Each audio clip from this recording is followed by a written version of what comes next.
Setelah cerai, mertua menjebakku di restoran untuk membayar tagihan. Aku tertawa, kalian yang makan, kalian yang bayar. Rumah 50 miliar sudah kujual, silakan pindah hari ini. Jumat sore di awal Desember 2025. Aku berdiri di depan gerbang Pengadilan Negeri Jakarta Selatan, memegang selembar kertas tipis yang terasa seberat seluruh hidupku. Di atasnya tertulis dengan jelas. Dian Paramita, usia 39 tahun, telah resmi mengakhiri pernikahannya dengan Reza Mahendra, 41 tahun. 10 tahun. 2 anak perempuan. Sebuah rumah mewah. Dan ribuan kali ucapan sudahlah. Kamu mengalah saja. Akhirnya, semua itu mengerucut menjadi 2 kata, putusan cerai. Aku adalah seorang CEO di sebuah perusahaan event organizer dan komunikasi. Dibilang hidupku glamor, memang benar. Dibilang berat, juga sangat berat. Orang luar melihatku dan berkata aku beruntung. Punya mobil dengan sopir, punya banyak karyawan yang memanggilku Bu Dian dengan sopan. Tapi hanya aku yang tahu, keberuntungan itu seringkali dibangun dengan menelan air mata dalam-dalam lalu berjalan dengan punggung tegak. Aku punya 2 putri, si sulung Anissa berusia 10 tahun, dan si bungsu Maya 7 tahun. Keduanya sangat menyayangiku. Tapi setiap kali mereka bertanya, "Bu, kenapa ayah tidak pulang makan malam?" Hatiku terasa seperti diremas. Keluarga suamiku, dulu biasa ku sebut keluargaku. Ibu mertuaku, Ibu Endang Puspita, 65 tahun. Suaranya lantang dan setiap kalimatnya selalu bernada merendahkan. Ayah mertuaku, Bapak Hartono, 68 tahun, pendiam. Sering menghela napas, dan selalu berdiri di belakang istrinya seperti bayangan, dan Reza, suamiku. Saat kami baru menikah, semua orang memujinya sebagai pria baik. Begitu baiknya sampai aku kira itu adalah anugerah, tapi belakangan aku baru sadar. Ada kebaikan yang sebenarnya hanya memudahkan orang lain meletakkan beban di pundakmu. Baru saja aku menuruni tangga pengadilan, ponselku bergetar. Layarnya menampilkan nama yang bahkan tanpa kulihat pun sudah bisa kuduga suaranya. Ibu Endang. Aku menjawabnya. Dari seberang sana, tidak ada satupun pertanyaan basa-basi. Tidak ada kamu sudah makan? Tidak ada bagaimana kabar anak-anak? Yang ada hanya suara Ibu Endang yang menghantam telingaku, singkat dan tajam seolah sedang memerintah asisten rumah tangga. Dian, sudah selesai tanda tangan? Kalau sudah, langsung pulang. Mampir ke pasar beli ayam kampung untuk ibu. Ingat, pilih yang dilepas liar ya. Oh, beli juga kepiting soka yang ukuran besar. Jangan beli yang murahan, bikin malu ibu saja. Aku terpaku, angin sore menyelinap masuk ke kerah bajuku. Akta cerai di tanganku seolah baru saja direnggut olehnya lalu dilempar ke tanah. Yang tersisa hanyalah urusan pasar, urusan memasak, dan urusan gengsi. Aku berusaha menjaga suaraku tetap normal. Bu, saya baru saja. Beliau memotong. Baru saja apa? Seluruh keluarga besar sudah menunggu di restoran Puspita Kencana. Hari ini kita merayakan Reza bebas dari beban. Kamu pulang, siapkan semuanya yang benar. Selesai makan, kamu yang bayar tagihannya biar praktis. Aku mendengar kata bebas dari beban, jantungku berdebar. Bebas dari beban. Jadi, selama 10 tahun menjadi menantunya, di matanya aku adalah sebuah beban. Sesuatu yang menindih pundak putranya, sebuah lubang yang harus ditutup, sebuah dompet yang harus dikuras. Bukan istri, bukan juga keluarga. Aku menatap arus lalu lintas di jalan. Orang-orang pulang kerja, mampir membeli sebungkus nasi goreng, membeli seikat sayur, tertawa bersama. Sementara aku, berdiri di sini, baru saja bercerai, lalu dipanggil pulang untuk membayar tagihan pesta perayaan perceraianku sendiri. Hidup ini memang terkadang begitu ironis sampai ingin tertawa pun tidak bisa.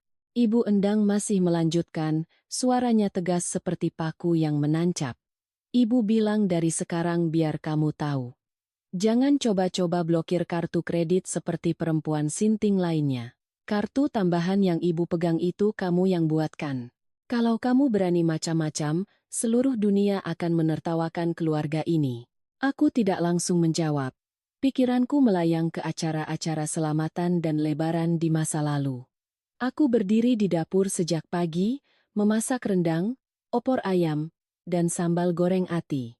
Sementara Ibu Endang duduk di ruang tamu, menunjuk-nunjuk, piring itu taruh di sini, nampan itu di sana. Jadi menantu harus cekatan. Orang bilang, mengalah demi kedamaian. Aku terus mengalah sampai menjadi kebiasaan. Kebiasaan sampai sekarang beliau pikir aku dilahirkan untuk menjadi pelampung bagi keluarganya. Aku menarik napas dalam-dalam, suaraku tiba-tiba menjadi sangat tenang. Ibu yang makan, ibu yang bayar. Saya tidak akan datang. Di seberang sana hening sejenak, lalu suara Ibu Endang meledak. Apa? Coba ulangi. Berani kamu. Aku tidak berdebat. Aku mematikan panggilan. Layar ponselku gelap, tapi hatiku menjadi terang seolah baru saja disiram air dingin. Terkadang, kita tidak perlu berteriak agar orang tahu kita terluka. Kita hanya perlu berhenti melanjutkan. Aku memesan taksi. Bukan ke restoran, bukan juga kembali ke rumah mewah kami. Aku menyebutkan alamat bank tempat aku memiliki rekening prioritas. Sopir taksi melirikku dari kaca spion, mungkin melihat wajahku yang terlalu dingin, jadi dia tidak bertanya apa-apa lagi. Mobil melaju, jalanan Jakarta di jam pulang kerja begitu padat, aku menatap lautan manusia di bawah lampu jalan yang kekuningan. Suara klakson yang saling bersahutan terdengar seperti musik yang kacau, tapi di dalam diriku, anehnya terasa begitu sunyi. Aku tidak menangis. Air mata, jika masih ada, mungkin sudah habis dalam malam-malam saat aku memeluk anak-anakku sambil mendengar suamiku diam-diam berkirim pesan di balkon. Ponselku bergetar lagi. Kali ini Reza, aku tidak mengangkatnya. Sebuah pesan muncul. Jangan berlebihan, Dian. Mama di restoran, banyak orang. Aku membaca pesan itu dan tertawa kering. Banyak orang. Jadi aku harus membayar agar mereka tidak malu. Jadi, harga diri mereka diukur dengan tagihan restoran. Lalu harga diriku, sudah berapa kali mereka injak-injak? Apa ada yang peduli? Mobil berhenti di depan lobi bank. Aku melangkah keluar, sepatu hak tinggiku beradu dengan lantai marmer, bunyinya terdengar jelas, mengingatkanku untuk tetap sadar. Aku merapikan rambut dan kerah bajuku, bukan untuk terlihat cantik, tapi untuk berdiri tegap.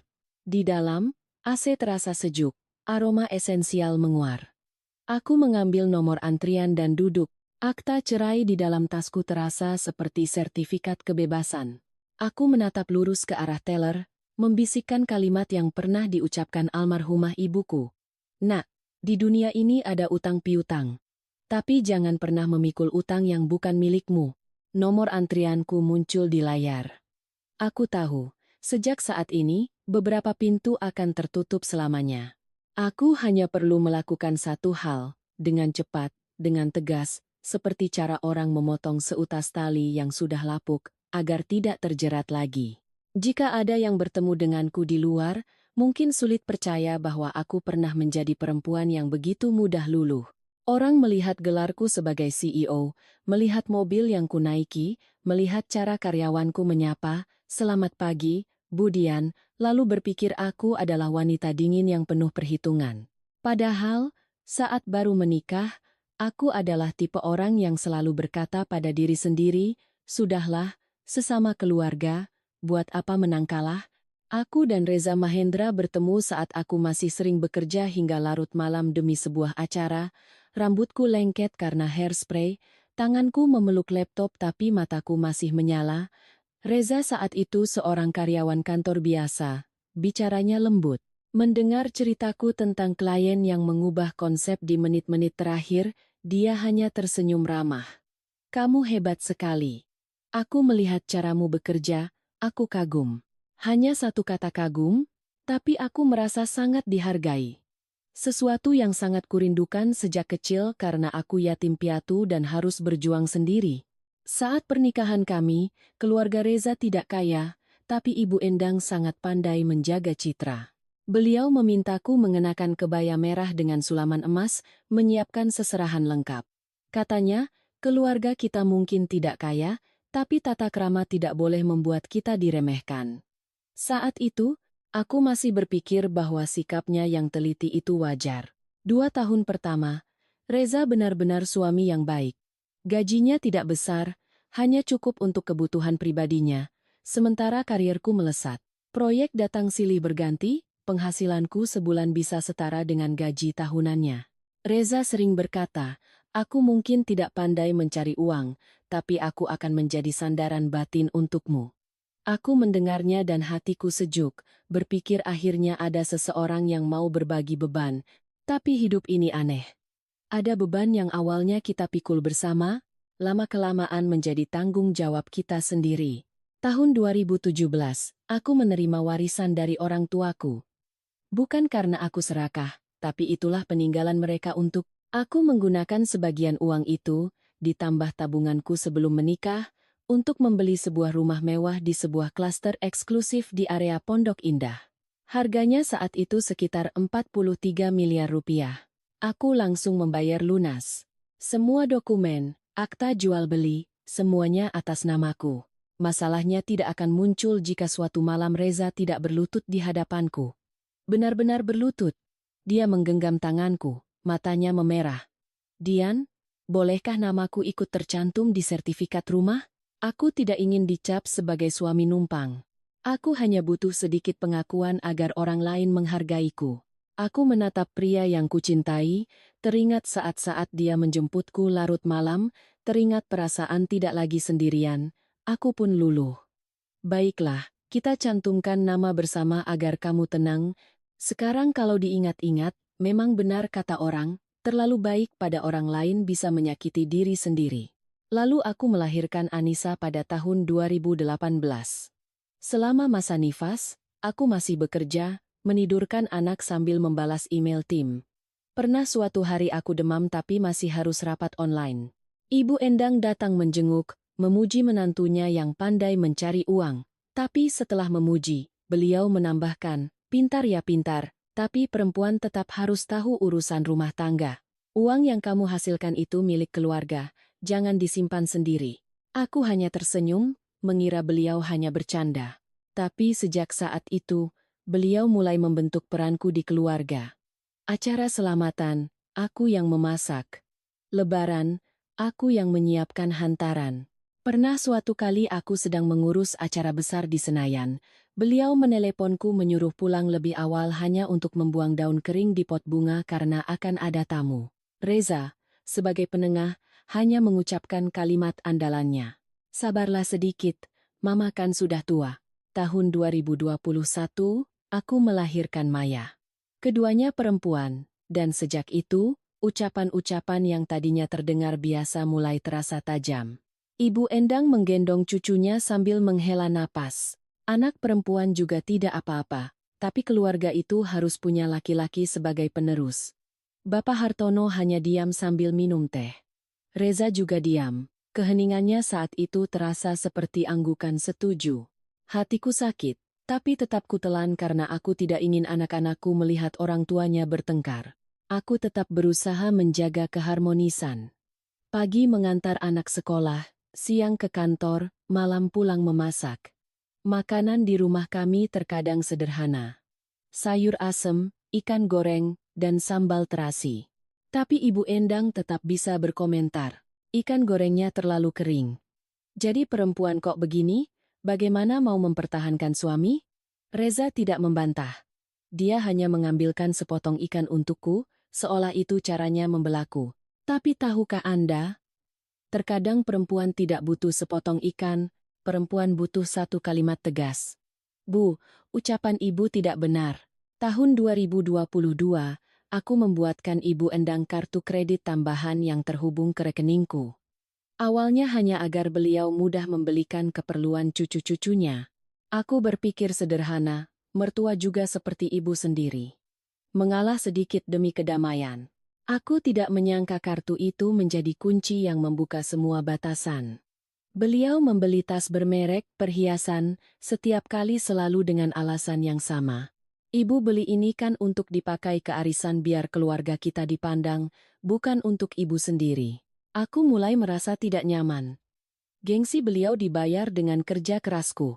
Suatu kali, aku tidak sengaja mendengar beliau pamer kepada kerabat di ruang tamu. Dian itu sayang sekali sama keluarga ini. Apapun yang kita mau, pasti dia sediakan. Aku berdiri di balik pintu, memegang segelas susu untuk anakku, tiba-tiba merasa seperti orang asing. Ternyata pengorbananku diceritakan sebagai kemenangannya. Sejak itu aku mulai paham satu hal. Ketika kita memberi terlalu mudah, orang akan lupa bahwa itu adalah pemberian. Mereka menganggapnya sebagai kewajiban. Aku sudah terlalu banyak memilih kata-kata untuk menyenangkan orang lain, sampai lupa menanyakan apa yang menyenangkan hatiku sendiri. Bab ini kuceritakan bukan untuk menyalahkan siapapun, tapi agar Anda semua melihat sebuah fondasi yang sudah retak sejak lama. Retak bukan karena satu pertengkaran besar, tapi karena keheningan yang bersambung, karena uang yang dikeluarkan lalu dianggap wajar, karena ucapan yang ringan seperti angin tapi mengiris seperti pisau tipis. Dulu aku kira aku sedang membangun sebuah rumah. Ternyata, aku sedang membangun sebuah kebiasaan untuk orang lain. Kebiasaan untuk bergantung padaku, memerintahku, dan menganggapku sebagai bagian wajib dari setiap pesta, setiap gengsi, dan setiap cerita pamer mereka. Tahun 2023, aku ingat dengan sangat jelas. Karena itu adalah tahun di mana aku mulai merasa rumah yang kutinggali, meski luas, indah, dan terang, tidak lagi terasa hangat. Kehangatan bukan berasal dari AC atau lampu kristal, tapi dari percakapan di dalamnya.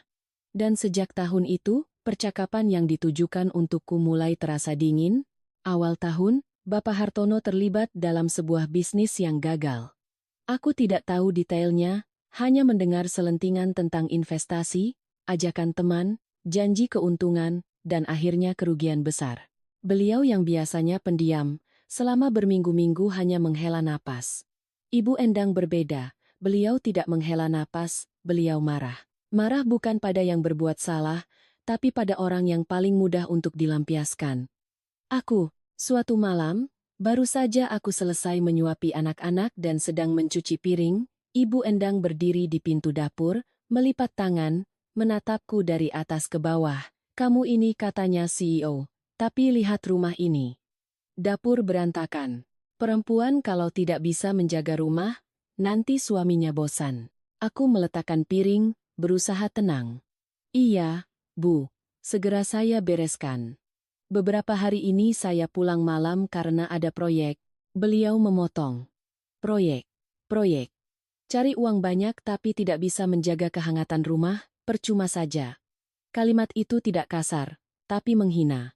Menghina karena beliau menghapus semua kerja kerasku dan menyimpulkannya seolah akulah penyebab ketidakstabilan keluarga. Sejak hari itu, nasihat-nasihat seperti itu semakin sering kudengar. Beliau mulai mengomentari caraku membungkus kado, memilih bunga untuk selamatan, hingga caraku mendidik anak. Lalu, seperti kebiasaan, beliau menyentuh titik paling sensitif bagi seorang perempuan. Anak. Beliau sering berkata di depan orang lain, dengan nada setengah bercanda, keluarga saya ini kurang beruntung atau bagaimana ya? 2 kali melahirkan, dapatnya anak perempuan semua. Beliau tertawa. Orang lain ikut tertawa basa-basi, tapi aku tidak bisa. Suatu kali, saat ada kerabat datang, beliau menyajikan buah-buahan, menyuruh Anissa dan Maya duduk manis, lalu melontarkan kalimat yang seolah-olah tidak sengaja. Dian ini sibuk cari uang memang bagus, tapi yang paling penting bagi perempuan itu bisa melahirkan anak laki-laki sebagai penerus. Aku melihat Anissa dan Maya, mereka menatap bingung, tidak mengerti apa artinya penerus. Anak-anak tidak mengerti, tapi mereka bisa merasakan diskriminasi, mereka bisa merasakan saat orang dewasa memandang mereka sebagai sesuatu yang kurang. Tenggorokanku tercekat. Aku harus berbalik mengambil minum untuk anak-anak demi menyembunyikan wajahku. Reza, yang duduk di sebelahku, hanya diam menatap ponselnya. Aku meliriknya. Menunggu satu kalimat pembelaan, Bu, jangan bicara begitu. Tapi dia hanya berdeham pelan lalu mengalihkan pembicaraan.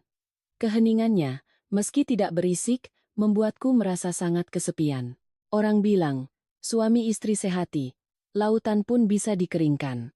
Di rumah ini, Istri berusaha sehati, tapi suami selalu diam. Lautan belum dikeringkan, hatiku sudah tenggelam. Setelah kegagalan bisnis Bapak Hartono, tekanan keuangan di rumah semakin terasa. Ibu Endang tidak lagi basa-basi. Beliau bicara langsung, seperti memberi perintah, tolong transfer ibu sejumlah uang. Keluarga kita sedang sulit, kalau sampai tetangga tahu kan malu. Aku bertanya untuk memastikan, ibu butuh berapa, biar saya atur arus kas perusahaan? Beliau mengerutkan dahi. Pakai diatur segala? Uang yang kamu hasilkan itu kan uang keluarga ini. Jadi menantu kok bertanya begitu? Tidak sopan. Aku terdiam. Di kepalaku hanya ada satu kata. Kebiasaan. Kebiasaan menganggap hasil kerja keras orang lain sebagai hak milik. Malam itu, aku melakukan sesuatu yang belum pernah kulakukan sebelumnya. Aku membuka laptop, masuk ke rekening bankku, dan melacak semua pengeluaran. Bukan untuk hitung-hitungan, tapi untuk bertanya pada diriku sendiri, apa yang sebenarnya sedang kubiayai? Membiayai anak, wajar. Membiayai rumah, wajar. Tapi aku takut. Aku sedang membiayai sebuah lubang tanpa dasar. Aku tidak memberitahu siapapun. Aku diam-diam membuat daftar pengeluaran, mencatat tanggal, jumlah, dan keterangan. Angka-angka itu muncul seperti sebuah buku harian, di mana setiap halamannya ada jejak tanganku, tapi ceritanya bukan tentang aku. Suatu malam yang lain, ada acara makan malam keluarga kecil. Aku memasak beberapa hidangan sederhana. Ayam suwir dengan sambal matah, tahu goreng crispy, dan sayur bening bayam untuk anak-anak. Aku berharap suasana bisa sedikit lebih ringan. Tapi baru saja duduk, Ibu Endang sudah melirik meja makan. Keluarga lagi ada masalah kok meja makannya seperti ini? Menantu CEO masak begini? Aku mengangkat kepala. Maaf, Bu, saya pikir hidangan ini mudah dimakan untuk Bapak dan Ibu. Beliau menepis. Justru karena sudah tua, harus lebih diperhatikan. Perempuan kalau hanya sibuk di luar, pulang ke rumah seadanya, nanti suaminya cari perhatian di luar, jangan salahkan siapa-siapa. Kalimat itu menyerang langsung harga diriku. Tidak ada makian, tapi artinya seperti tamparan. Aku mendengar sendok beradu dengan piring, tapi tubuhku terasa lemas. Aku menoleh ke Reza, suaraku pelan tapi jelas, "Mas, kamu dengar ucapan ibu, bagaimana menurutmu?" Reza ragu-ragu, lalu keluar lagi kalimat andalannya. "Sudahlah, Dian. Mama kan emosian, jangan dimasukkan ke hati." Aku tiba-tiba merasa lucu. Jangan dimasukkan ke hati. Lalu mau diletakkan di mana? Di lantai agar diinjak-injak? Aku tidak berdebat lagi, aku menunduk, mengambilkan makanan untuk anak-anakku. Aku menjaga citra sebagai ibu yang tenang di depan mereka. Tapi di dalam, sebagian dari diriku mulai retak. Retak bukan karena kemiskinan atau kegagalan, tapi karena cara orang memperlakukan satu sama lain saat menghadapi masalah. Malam itu, setelah anak-anak tidur, aku berdiri di balkon, menatap ke jalan. Lampu kendaraan seperti aliran cahaya yang panjang, semua orang terburu-buru. Aku teringat pepatah, suka sama-sama dinikmati, duka sama-sama ditanggung. Tapi di rumah ini, duka mereka ingin aku yang menanggung, sementara suka, mereka ingin aku yang menyediakan. Aku kembali ke kamar, menutup pintu. Dalam cahaya lampu tidur yang temaram, aku sadar satu hal. Mengalah itu tidak salah. Tapi mengalah tanpa batas, cepat atau lambat orang akan menganggapmu sebagai keset. Aku bisa berkorban demi kedamaian, tapi aku tidak bisa membiarkan putri-putriku tumbuh di rumah di mana mereka dianggap kurang, ibu mereka harus melayani, dan harga diri bisa ditimbang-timbang. November 2025, langit Jakarta mulai diguyur hujan yang bukan pada musimnya. Matahari terbenam lebih cepat, malam datang lebih awal. Hari itu, aku pulang hampir jam 9 malam, tepat saat mendengar tawa Maya dari kamar anak-anak. Dia sedang pamer boneka baru pada Anissa. Hadiah yang kubeli terburu-buru di jalan, berharap bisa mengganti beberapa hari kesibukanku. Baru selesai berganti pakaian, aku melihat Reza di dapur, mengaduk sesuatu di panci, matanya kosong. Biasanya dia hanya duduk di ruang tamu bermain ponsel, dapur adalah wilayahku. Melihatnya, Aku sedikit heran. Masak apa? Tanyaku. Reza tidak menoleh. Rebus air untuk rendam kaki mama. Mendengar itu, aku merasa aneh. Ibu Endang tidak suka dilayani. Beliau lebih suka memerintah. Belum sempat aku berkata apa-apa, Reza meletakkan sendok, mencuci tangannya dengan sangat teliti, seolah sedang mengulur waktu. Dian, dia memanggil namaku, bisa kita bicara sebentar? Suaranya pelan, tapi tidak lagi seramah biasanya. Terdengar seperti orang yang sudah menyiapkan naskah. Aku melihat jam. Biar aku tidurkan anak-anak dulu, ya? Sekarang. Dia memotong, lalu menarik kursi di meja makan. Aku. Ada yang mau kubicarakan. Aku duduk di hadapannya. Di atas meja ada sebuah amplop coklat, lebih tebal dari biasanya. Melihat amplop itu, tengkukku tiba-tiba terasa dingin. Reza mendorong amplop itu ke arahku. Aku sudah tanda tangan. Aku tidak langsung membukanya. Apa ini? Dia menelan ludah. Surat cerai. Bukan mari kita bercerai. Bukan maafkan aku. Bukan mari kita coba lagi. Hanya satu kalimat singkat. Dadaku terasa sesak. Aku membuka amplop itu. Benar, surat gugatan cerai. Tanda tangannya ada di tempat yang seharusnya. Goresannya jelas. Tidak gemetar. Seperti orang yang menandatangani tanda terima barang dengan cepat dan tegas. Aku mengangkat kepala. Kenapa? Reza diam beberapa detik, lalu berkata seolah sudah berlatih. Aku rasa lebih baik kita saling melepaskan. Kamu hebat, kamu kuat, kamu akan baik-baik saja. Tapi aku lelah. Aku tertawa, sangat pelan, tapi tanpa sedikit pun rasa geli. Melepaskan, atau kamu yang ingin pergi agar lebih ringan? Wajah Reza sedikit menegang, dia menghindari tatapanku, bukan begitu. Lalu apa? Tanyaku. Suaraku tidak tinggi, tapi setiap kata terasa seperti dipakukan ke meja. Kamu menyodorkan surat ini, tapi kamu bahkan tidak bisa jujur. Reza menghela napas. Aku punya orang lain. Kalimat itu jatuh ke lantai seperti batu. Kukira aku akan syok, gemetar, atau menangis. Anehnya, aku justru merasa hampa. Mungkin karena aku sudah curiga sejak lama, hanya belum punya bukti untuk menamainya. Aku bertanya dengan sangat tenang, siapa? Sandra, jawab Reza, nyaris berbisik. Dia. Dia mengerti aku. Aku menatapnya. Mengerti di bagian mana? Reza menggigit bibir.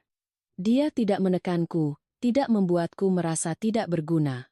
Aku mendengarnya dan merasa sedih. Ternyata di matanya, aku yang menanggung seluruh keluarga, menanggung anak-anak, bahkan menjaga gengsinya, tetap dianggap sebagai tekanan. Sementara perempuan lain yang hanya butuh beberapa kata manis untuk menyanjung egonya, dianggap mengerti. Aku melipat kembali surat itu. Jadi, cerai karena perselingkuhan, atau ada alasan lain? Reza mengangkat kepala, matanya sedikit merah, tapi aku tidak yakin itu penyesalan atau akting. Dia berkata pelan, seolah menguji reaksiku. Karena aku ingin punya anak laki-laki, aku terdiam sesaat. Bukan karena kaget, tapi karena terhina. Terhina untuk diriku sendiri, dan terhina untuk kedua putriku yang sedang tidur di kamar. Aku mendengar suara AC, suara jam dinding, semuanya terasa normal dengan cara yang kejam. Reza melanjutkan, suaranya dibuat serasional mungkin. Kamu tahu kan, Dian? Ibuku, keluargaku, mereka butuh penerus. Aku tidak ingin kamu menanggung tekanan itu lagi. Aku menatap lurus ke matanya. Bicaramu bagus sekali. Alasan yang indah.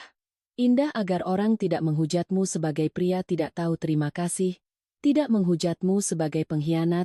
Kamu mengubah perselingkuhanmu menjadi seolah-olah pengorbanan untukku. Reza gelagapan. Bukan. Aku mengangkat tangan. Jangan jelaskan. Aku hanya bertanya satu hal. Anak-anak, bagaimana? Reza menunduk. Kamu yang asuh. Kondisimu lebih baik. Mendengar itu, hatiku tiba-tiba perih. Bukan karena dia menyerahkan anak-anak, tapi karena caranya bicara seolah itu adalah hal yang wajar. Aku paham. Dia tidak mau menanggung beban, dia ingin bebas, Memulai hidup baru tanpa tangisan anak-anak, tanpa biaya sekolah, tanpa tanggung jawab harian. Hanya status sebagai seorang pria yang berhak menjadi ayah dari seorang putra. Aku menarik napas dalam-dalam. Di kepalaku terlintas banyak kenangan. Anissa di hari pertama sekolah menggenggam tanganku. Maya demam semalaman, memeluk leherku sambil menangis, "Ibu jangan pergi." Kenangan itu menyadarkanku. Jika aku mempertahankan, jika aku membuat keributan, yang pertama kali akan terluka adalah anak-anakku. Aku berkata pelan, "Baik, aku akan tanda tangan." Reza mengangkat kepala, seolah tidak percaya. Kamu setuju?" Aku mengangguk. "Tapi ini hanya untuk menyelesaikan masalah. Aku tidak akan membuat drama, tidak akan memperbesar masalah. Aku hanya butuh kejelasan. Anak-anak bersamaku, kamu boleh menjenguk sesuai jadwal, dan wajib menafkahi sesuai kesepakatan. Aku tidak akan melarang, tapi aku juga tidak menerima ambiguitas." Reza buru-buru mengangguk. Iya, aku setuju." Melihat ekspresi leganya, hatiku semakin dingin. Pria yang baru saja bilang saling melepaskan tapi wajahnya bersinar seperti baru saja terbebas dari beban. Sungguh ironis. Aku menandatanganinya. Goresan pulpenku tidak gemetar. Aku tidak mau terlihat lemah di hadapan orang yang telah menyakitiku. Mereka bisa mengambil cintaku, tapi jangan biarkan mereka mengambil harga diriku. Aku berdiri, berjalan ke kamar anak-anak. Aku membuka pintu dengan sangat pelan. Keduanya tidur nyenyak. Aku merapikan selimut mereka, duduk di tepi ranjang sejenak. Disinilah tempat di mana aku tahu apa yang harus kulakukan. Aku teringat orang sering berkata, nasib perempuan ditentukan oleh suaminya. Tapi aku berpikir lain. Nasib perempuan ditentukan oleh kemampuannya menjaga diri sendiri, menjaga anak-anaknya, dan menjaga batasannya. Suami bisa hilang, tapi cara kita bangkit adalah hal yang akan dilihat anak-anak saat mereka tumbuh dewasa. Aku kembali ke ruang tamu. Reza sudah memasukkan surat itu ke dalam amplop, tangannya memegang ponsel seolah sedang memberi kabar gembira pada seseorang. Aku tidak bertanya. Aku hanya berkata dengan sangat tenang. Mulai sekarang, antara aku dan kamu, semuanya harus jelas. Selesai berkata, aku masuk kamar dan menutup pintu. Malam itu, aku tidak menangis. Aku hanya menatap langit-langit dan sadar, ada pernikahan yang hancur bukan karena orang ketiga, tapi karena orang di dalamnya sudah terbiasa menganggap pengorbanan pasangannya seperti sampah, lalu merasa berhak melangkahinya tanpa menoleh. Setelah mematikan panggilan dari Ibu Endang, aku berdiri diam sejenak di depan gedung pengadilan. Bukan karena takut, tapi karena aku perlu memastikan keputusanku benar. Selama 10 tahun, setiap kali beliau menelepon, aku selalu datang. Setiap kali beliau bilang pulang sekarang, aku membatalkan jadwalku. Setiap kali beliau bilang acara keluarga tanpa menantu-nanti orang tertawa, aku mengatur segalanya. Dulu kukira itu cara menjaga keharmonisan, ternyata aku sedang melatih mereka sebuah kebiasaan, butuh apapun, panggil saja aku. Hari ini, untuk pertama kalinya, aku tidak datang. Aku memesan taksi, bukan ke restoran, bukan ke rumah mewah kami.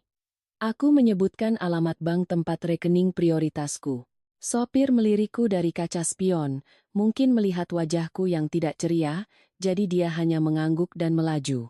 Mobil memasuki kemacetan jam pulang kerja. Di luar jendela, Jakarta riuh dan sibuk. Ada yang mampir membeli seikat sayur, sebungkus nasi. Ada pasangan suami istri berboncengan motor, punggung bajunya basah karena gerimis, tapi mereka masih tertawa. Aku melihatnya dan merasa aneh. Semua orang punya bebannya masing-masing, bedanya hanya ada yang mau berbagi atau tidak. Ponselku bergetar terus-menerus. Ibu Endang, Reza, lalu nomor-nomor tak dikenal. Aku tidak menjawab. Aku mengubahnya ke mode getar, seperti sedang mendengarkan musik yang tidak ingin kuhafal lagi. Aku membuka aplikasi perbankan. Tanganku tidak gemetar, hanya detak jantungku sedikit melambat. Melambat seperti orang yang sudah mengambil keputusan.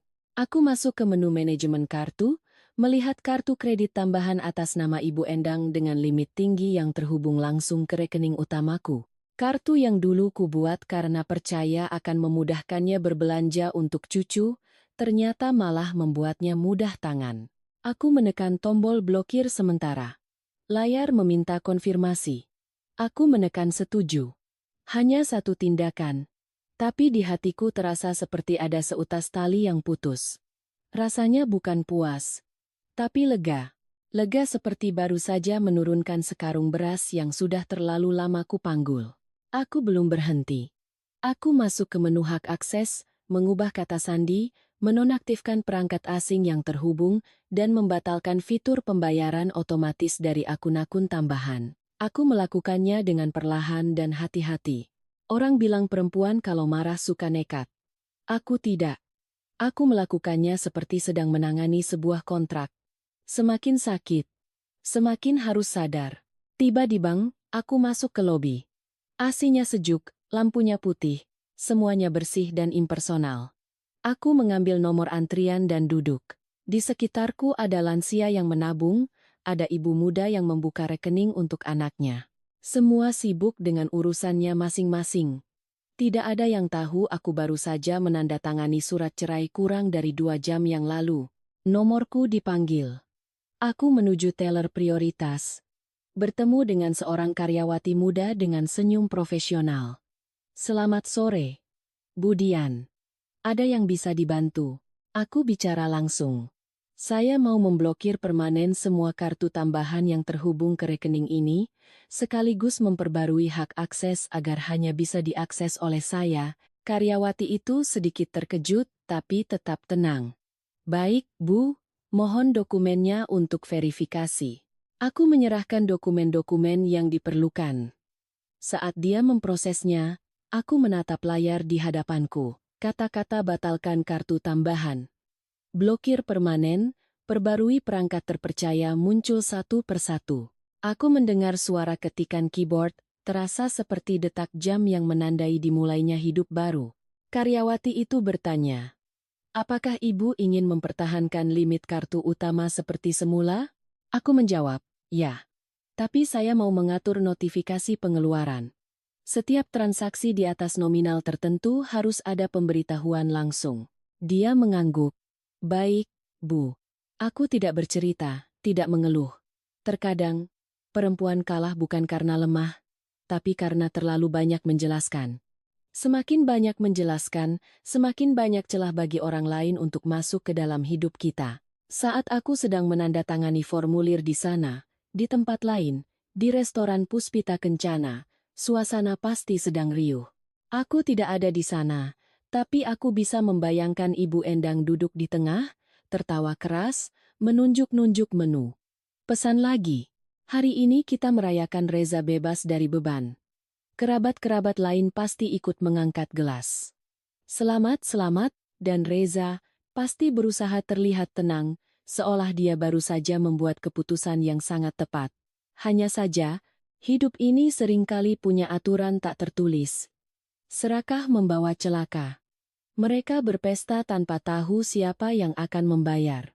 Hampir jam 5 sore, baru saja aku selesai, belum sempat keluar dari lobi, ponselku bergetar hebat. Nomor telepon kantor. Aku mengangkatnya. Selamat sore, Bu. Saya dari restoran Puspita Kencana. Kami ingin mengonfirmasi pembayaran. Kartu kredit yang digunakan tidak dapat diproses. Apakah Ibu bisa membantu? Suara staf restoran itu sangat sopan. Aku mendengarnya dan merasa kasihan.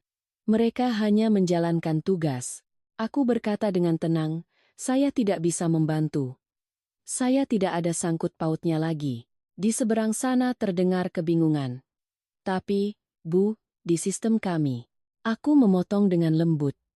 Silakan hubungi orang yang sedang menggunakan layanan Anda. Permisi. Aku menutup telepon.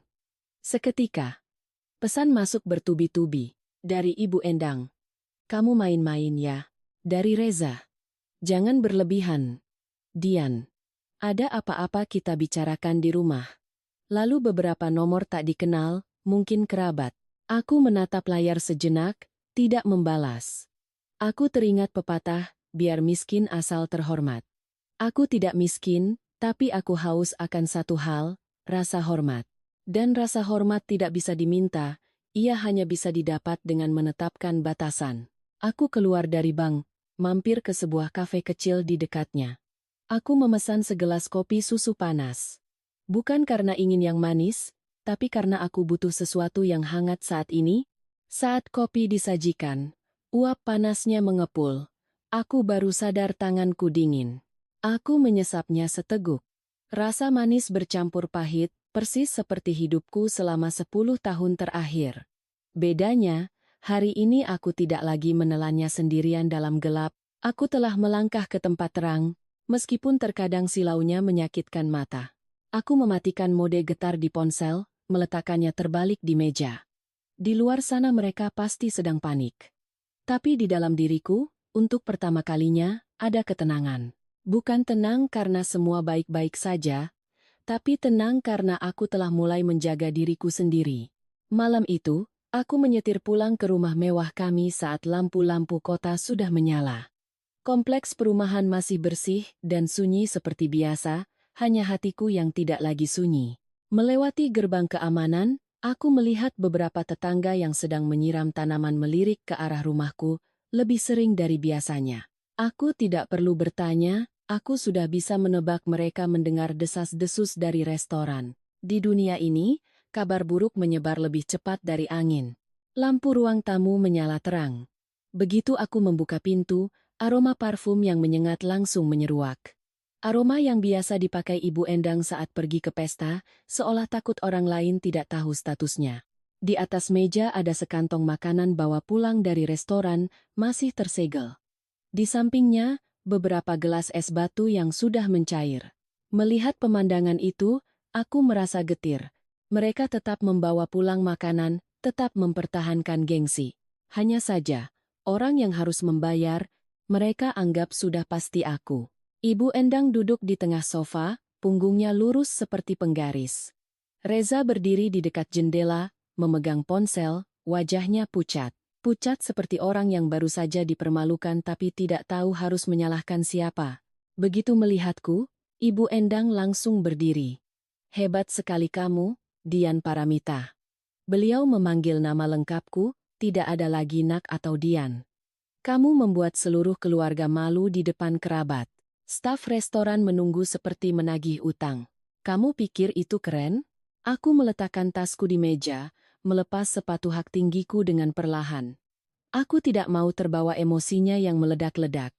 Saya tidak mempermalukan siapapun, aku menatapnya, suaraku datar. Yang makan, yang membayar. Ibu Endang tertawa sinis. Bicaramu enteng sekali. Kamu jadi menantu di rumah ini 10 tahun, uangmu bukan uang keluarga ini? Kamu yang membuatkan kartu untukku, sekarang kamu yang memblokirnya. Kamu anggap aku apa? Aku mengangkat kepala. Saya membuatkan kartu itu untuk memudahkan ibu membeli keperluan cucu, bukan untuk ibu gunakan sebagai kekuasaan. Reza menyela, suaranya pelan tapi tergesa-gesa. Dian, tenanglah. Mama lagi emosi. Tadi banyak orang, ada apa-apa kita bicarakan di rumah. Aku menoleh padanya. Aku sedang bicara di rumah, dan aku sangat tenang. Ibu Endang melangkah maju, menunjuk tepat di depan wajahku. Kamu jangan berlagak. Cerai ya cerai, tapi kamu tetap ibu dari cucu-cucuku. Kamu melakukan ini sama saja dengan memutus rezeki ayah mereka. Memutus harga diri keluarga ini. Aku menatap lurus jari telunjuk yang bergetar di hadapanku. Aku teringat pepatah. Api menguji emas, kesulitan menguji manusia. Saat seperti inilah baru terlihat siapa yang menganggapmu keluarga. Harga diri mereka diletakkan pada tagihan restoran, sementara harga diriku diinjak-injak selama bertahun-tahun. Saya tidak memutus rezeki siapapun, jawabku. Saya hanya berhenti membayar untuk orang lain. Ibu bicara harga diri? Harga diri tidak dibangun dari pesta besar yang tagihannya dibebankan pada orang lain. Ibu Endang seperti tersengat. Matanya memerah, suaranya melengking. Kurang ajar. Berani kamu mengajariku. Beliau mengangkat tangannya. Refleks. Aku memiringkan tubuh. Bukan karena takut sakit, tapi karena aku tidak akan membiarkan siapapun memukulku lagi. Saat itu juga, Reza buru-buru menahan pergelangan tangan ibunya. Bu, sudah, Bu, jangan begini. Ucapannya bukan untuk melindungiku, tapi karena takut masalahnya menjadi lebih besar, takut tetangga mendengar, takut kamera keamanan kompleks merekam. Ibu Endang menarik tangannya, menoleh pada putranya. Lepaskan, menantu kurang ajar. Kalau kamu tidak bisa mendidiknya, biar ibu yang didik. Reza membeku. Dia melirikku, tatapannya memohon sekaligus kesal. Tatapan orang yang ingin aku mengalah saja agar dia tidak perlu memilih pihak. Melihat tatapan itu, hatiku mendingin. Selama 10 tahun, ceritanya selalu sama. Aku mengalah, dia tenang. Aku melawan, dia bilang aku berlebihan. Aku menarik napas, lalu mengucapkan setiap kata dengan jelas. Mulai sekarang, ibu jangan panggil saya menantu lagi. Saya dan Mas Reza sudah bercerai. Saya tidak punya kewajiban untuk menyenangkan keluarga ini. Ibu Endang tertegun, seolah tidak percaya aku berani bicara selugas itu. Lalu beliau tertawa pahit. Cerai bukan berarti kamu bisa lepas. Di sertifikat rumah ini masih ada nama Reza. Mendengar itu, Reza sedikit menegakkan punggungnya, seolah mendapat sedikit kepercayaan diri. Dia melangkah maju, suaranya dibuat lembut. Dian, jangan begini. Bagaimanapun, ini masih rumah kita. Kembalilah, anak-anak juga butuh. Aku memotong. Tidak membiarkannya menarikku ke drama sentimental. Jangan sebut kita lagi. Aku tidak terbiasa. Reza gelagapan. Aku hanya ingin semuanya damai. Aku tertawa tanpa suara. Damai untuk siapa? Untukmu atau untuk ibumu? Bagaimana denganku dan anak-anak? Ibu Endang mengerjapkan mata, lalu mengubah taktik. Taktik orang yang terbiasa mengendalikan dengan moralitas. Kamu seorang ibu, harusnya kamu pikirkan anak-anak. Kamu membuat keributan, nanti mereka yang malu. Orang akan bilang, ibunya kaya lalu sombong, menelantarkan keluarga suaminya. Aku menatapnya. Ibu tenang saja. Saya tidak akan mengajari anak-anak saya membenci siapapun. Tapi saya juga tidak akan mengajari mereka untuk menunduk pada ketidakadilan. Selesai berkata, aku langsung masuk ke ruang kerja, membuka laci, dan mengambil setumpuk dokumen pribadiku. Paspor, akta kelahiran anak-anak, beberapa rekam medis. Aku melakukannya dengan cepat, bukan karena takut direbut, tapi karena aku paham. Ketika orang sudah terbiasa menggunakan tekanan, mereka tidak akan berhenti pada kata-kata. Aku kembali ke ruang tamu dengan tas berisi dokumen. Ibu Endang menatapku. Kamu benar-benar mau pergi? Aku menjawab, saya hanya mengambil barang milik saya dan anak-anak. Selebihnya, rumah ini silakan ditempati. Reza melangkah maju, suaranya merendah. Dian, kalau kamu begini, nanti bagaimana kita bicara? Aku menatapnya, tidak lagi marah, hanya lelah. Jangan khawatirkan nanti untukku. Selama 10 tahun ini, aku sudah cukup mengkhawatirkan banyak hal. Aku membawa tasku dan berjalan ke pintu. Sebelum membukanya, aku berhenti, menoleh, dan mengucapkan satu kalimat terakhir. Di dunia ini, siapa menanam, dia yang menuai. Aku sudah cukup lama menanam untuk orang lain, mulai hari ini, aku menanam untuk diriku dan anak-anakku. Pintu tertutup di belakangku. Bunyi kuncinya terdengar sangat pelan, tapi di hatiku, ia menggema seperti penutup sebuah babak kehidupan yang sudah terlalu lama kupikul dengan kesabaran. Aku melangkah ke halaman, menghirup udara malam yang dingin tapi nyata. Dan untuk pertama kalinya setelah bertahun-tahun, aku merasa berjalan dengan kakiku sendiri, tidak lagi terseret oleh harapan dan perintah orang lain. Aku membawa kedua putriku ke sebuah apartemen sewa di dekat sekolah mereka. Apartemennya tidak besar, tapi rapi, bersih, beraroma sabun anak-anak, dan suara AC yang stabil. Suara yang lebih menenangkan daripada helaan napas dan pertengkaran. Anissa berdiri di tengah ruangan, memeluk tas ranselnya, matanya menatapku. Bu, kita tinggal di sini selamanya? Aku berjongkok, merapikan rambutnya, berkata dengan lembut, untuk sementara, sayang. Ibu, kakak, dan adik tinggal di sini dengan tenang. Urusan orang dewasa, biar ibu yang urus. Maya lebih santai. Melihat tempat tidur, dia langsung memanjat dan berguling-guling. Dia bertanya satu hal yang membuat hatiku perih. "Besok ayah jemput kita makan ayam goreng, kan, Bu?" Aku tidak langsung menjawab. Aku mengelus punggungnya. "Makan malam sama ibu dan kakak dulu, ya. Ayam gorengnya lain kali." Aku tidak mau menanamkan perasaan ditinggalkan di benak mereka, tapi aku juga tidak mau mereka hidup dalam ilusi.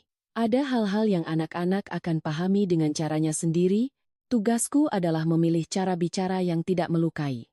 Menunggu mereka tidur, barulah aku duduk di meja makan kecil di dekat jendela.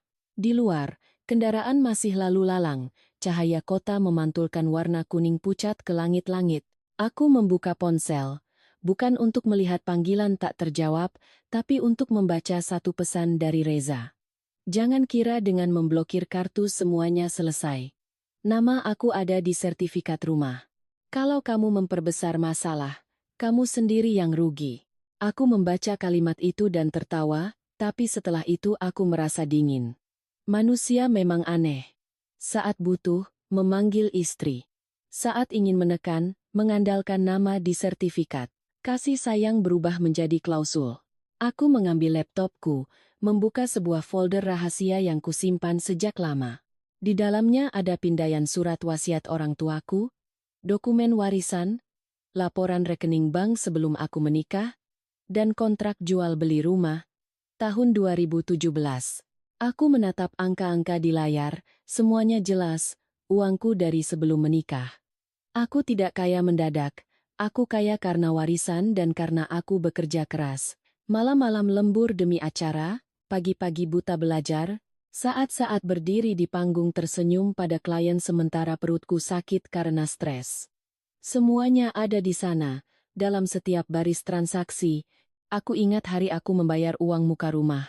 Aku masih muda dan naif. Reza mengantarku, menggenggam tanganku di teras rumah, berbisik, "Rumahmu bagus sekali." Aku takut orang bilang aku hanya menumpang. Apa jawabanku waktu itu? Aku tertawa dan berkata, "Biar saja orang bilang apa. Kita yang menjalani hidup kita." Tapi Reza tidak membiarkannya. Dia menceritakan hal itu pada Ibu Endang, dan Ibu Endang mengubahnya menjadi senjata. Beliau memanggilku ke ruang tamu, menyeduh teh, lalu berkata seperti sedang curhat, "Nak, ibu bicara jujur ya. Laki-laki kalau tidak punya suara di rumah, nanti gampang macam-macam. Kamu hebat, kamu cari uang, ibu bangga. Tapi kamu juga harus kasih suamimu gengsi, kasih dia posisi." Aku yang naif mendengar kata gengsi dan mengiranya sebagai harga diri seorang pria. Aku takut Reza merasa minder, takut dia diremehkan kerabat. Aku takut kap suami numpang membebaninya lalu dia menyalahkanku. Aku pikir aku sedang melakukan hal yang benar. Reza adalah aktor terbaik dalam peran pria malang. Dia mengucapkan satu kalimat yang sampai sekarang masih kuingat. "Cukup cantumkan namaku di sertifikat. Aku tidak minta apa-apa, aku hanya ingin orang lain menghormatimu dan juga menghormatiku." Orang bilang, cinta itu buta. Saat itu aku memang buta. Aku melangkah ke kantor notaris, membubuhkan tanda tangan untuk menambahkan namanya di sertifikat. Aku menenangkan diriku, sesama suami istri, apa salahnya? Aku tidak tahu, ada hal-hal yang mudah ditambahkan, tapi sangat menyakitkan saat harus dilepaskan. Duduk di apartemen sewa ini, melihat kembali semuanya, aku baru sadar. Posisi yang mereka minta hari itu bukan untuk berdiri dengan terhormat. Posisi itu mereka minta agar suatu hari nanti punya pijakan untuk menyeretku jatuh. Aku membuka kembali aplikasi kamera keamanan di ponselku. Sebuah kebiasaan sejak punya anak. Di depan rumah lama, mobil Ibu Endang masih terparkir. Artinya mereka masih di sana, masih menganggap rumah itu milik mereka, masih percaya aku akan melunak. Aku tidak mau lagi berdebat dengan kata-kata. Selama 10 tahun, aku sudah terlalu banyak bicara. Aku mengambil selembar kertas, mulai menulis poin-poin. Sumber dana pembelian rumah, waktu transaksi sebelum menikah, bukti transfer, kontrak jual beli, bukti kontribusi Reza. Aku menulis seperti sedang membuat rencana untuk proyek besar. Karena bagiku, inilah proyek terbesarku, melindungi kehormatan dan aset untuk membesarkan anak-anakku. Ponselku menyala lagi. Kali ini pesan dari Ibu Endang, singkat tapi pedas. Kamu pikir kamu hebat? Kamu tidak pulang. Aku juga punya cara untuk membuatmu pulang. Aku membacanya. Tanganku tergeletak lemas di meja. Aku tidak lagi takut ancaman seperti itu. Hal terburuk yang kutakutkan sudah terjadi. Kepercayaanku telah mati. Saat kepercayaan mati, yang tersisa hanyalah logika. Dan logika tidak mudah diseret oleh teriakan. Aku menatap kedua putriku yang tertidur. Aku berbisik pada diriku sendiri, mulai sekarang, setiap keputusan harus menguntungkan anak-anakku, bukan keluarga orang lain. Aku membuka kontak, berhenti di satu nama, Rani Wijaya. Sahabatku sejak kuliah. Sekarang seorang pengacara spesialis sengketa properti. Dulu kami pernah bersumpah, siapapun di antara kami yang diinjak-injak dunia, yang lain akan menariknya keluar.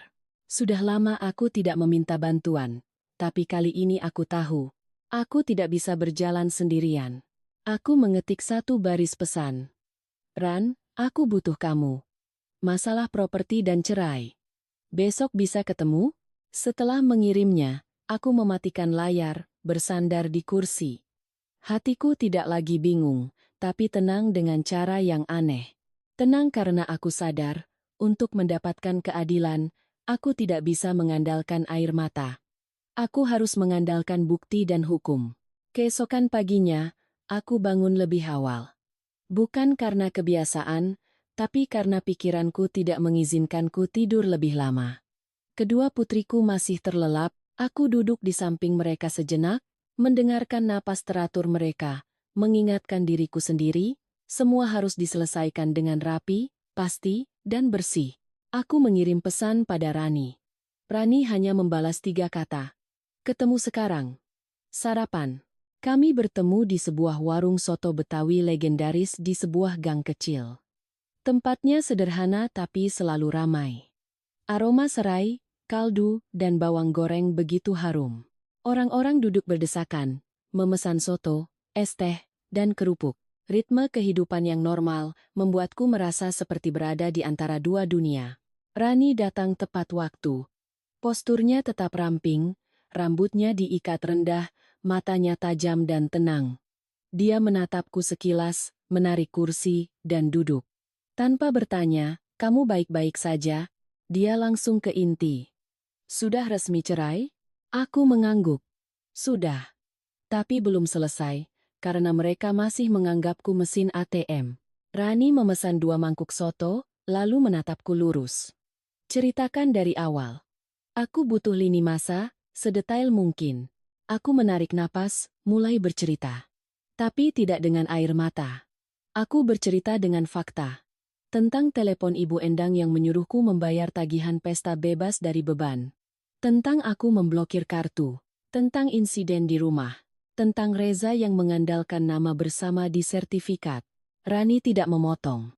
Dia hanya sesekali bertanya singkat dan tepat. Uang untuk beli rumah ditransfer dari rekening mana? Tanggal transaksi sebelum atau sesudah menikah? Akta notarisnya masih ada? Kartu tambahan itu sudah berapa lama? Pengeluaran terbesarnya untuk apa? Aku menjawab satu persatu. Sambil menjawab, aku sadar satu hal. Saat kita bicara dengan fakta, rasa sakit itu dengan sendirinya terorganisir. Masih sakit, tapi tidak lagi membuatku limbung. Soto kami datang. Kuahnya kental, wangi.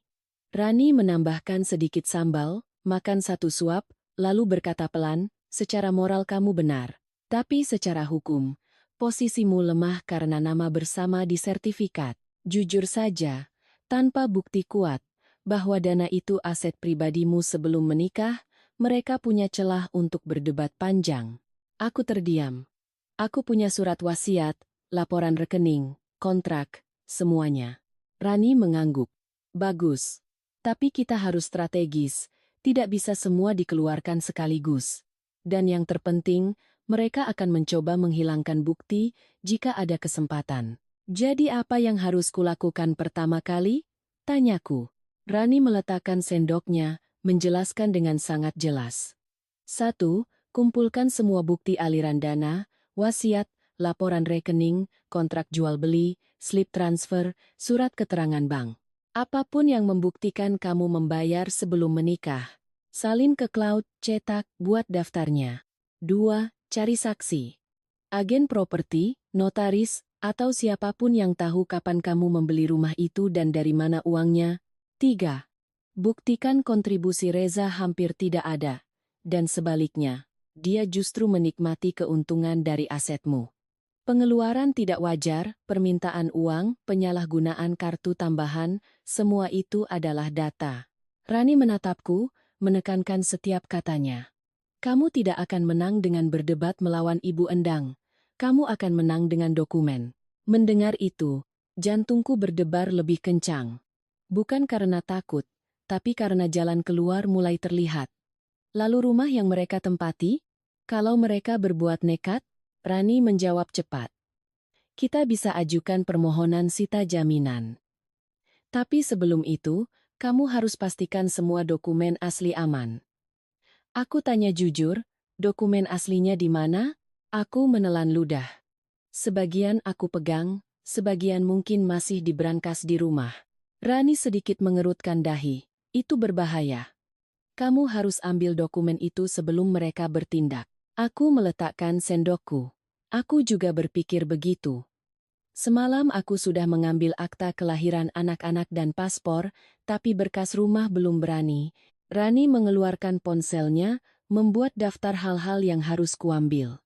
Dia melakukannya dengan cepat, tanpa satu kata pun yang sia-sia. Melihatnya, aku merasa lebih tenang, seperti berada di samping pemandu di hutan yang penuh jebakan. Saat itu, ponselku bergetar. Pesan dari nomor tak dikenal. Budian, saya sepupunya Mas Reza. Ibu tega sekali. Orang-orang bilang ibu mengusir ibu mertua dari rumah. Aku membacanya, lalu menatap Rani. Rani tidak kaget. Sudah dimulai. Saat mereka tidak bisa mendapatkan uangmu, mereka akan menyerang nama baikmu. Aku tersenyum pahit. Selama 10 tahun aku menjaga nama baik mereka.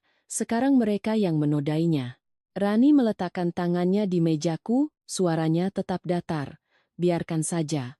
Jangan bereaksi dengan emosi, bereaksilah dengan berkas. Jika Anda merasa cerita ini semakin menegangkan, mohon berikan suka untuk mendukung kami. Dan jika Anda berada di posisi yang sama, apa yang akan Anda lakukan? Silakan tinggalkan komentar dan ikuti terus, karena kebenaran akan terungkap dengan cara yang sangat tidak terduga. Aku mematikan layar, tidak membalas pesan itu. Aku bertanya pada Rani. Apa lagi yang perlu kusiapkan? Rani berkata, siapkan mental. Mereka akan membuat keributan, membawa kerabat, menangis, dan memainkan peran korban.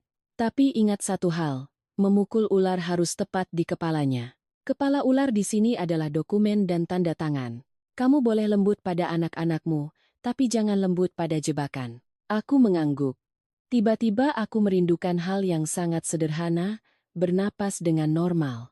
Tapi aku tahu, untuk bisa bernapas normal, aku harus melewati babak ini dengan bersih. Rani mengeluarkan sebuah flash disk kosong dari tasnya. Pulang nanti, salin semuanya ke sini. Foto juga setiap halaman. Jangan hanya mengandalkan berkas asli. Dan kalau kamu masuk ke rumah itu untuk mengambil dokumen, pastikan ada saksi, ada keamanan kompleks. Jangan pernah sendirian. Aku mengambil flash disk itu, terasa seperti pelampung. Aku bukan lagi perempuan yang hanya bisa diam di ruang tamu mendengarkan omelan. Aku adalah seorang ibu yang harus melindungi aset untuk membesarkan anak-anaknya. Aku berdiri hendak membayar. Rani menepis tanganku. Aku yang bayar. Uangmu untuk urusan yang lebih besar. Aku menatap Rani, berbisik, terima kasih, Ran. Rani hanya mengangguk, lalu menatapku. Sekarang, bekerja. Aku melangkah keluar dari warung. Sinar matahari pagi terasa menyilaukan tapi jelas, dan untuk pertama kalinya setelah berhari-hari, aku merasa tidak lagi berjalan dalam kabut. Aku punya jalan, mungkin terjal, tapi lurus dan pasti. Keluar dari warung soto, aku tidak langsung kembali ke apartemen. Aku menelepon manajer keamanan kompleks perumahan, menjelaskan secara singkat bahwa aku perlu masuk ke rumah untuk mengambil dokumen pribadi dan hukum, serta meminta saksi untuk menghindari sengketa. Suara manajer itu terdengar profesional. Baik Bu.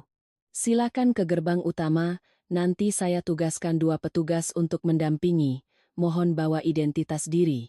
Aku tidak menceritakan masalah keluargaku.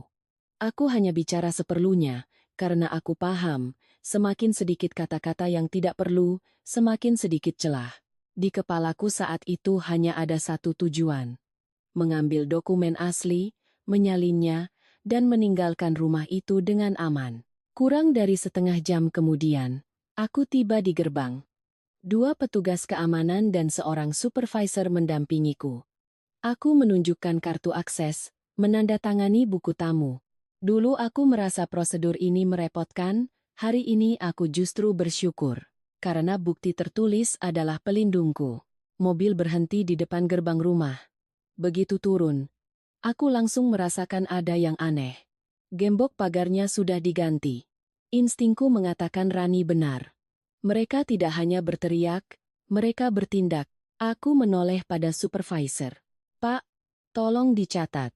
Gembok rumah sudah diganti tanpa sepengetahuan saya.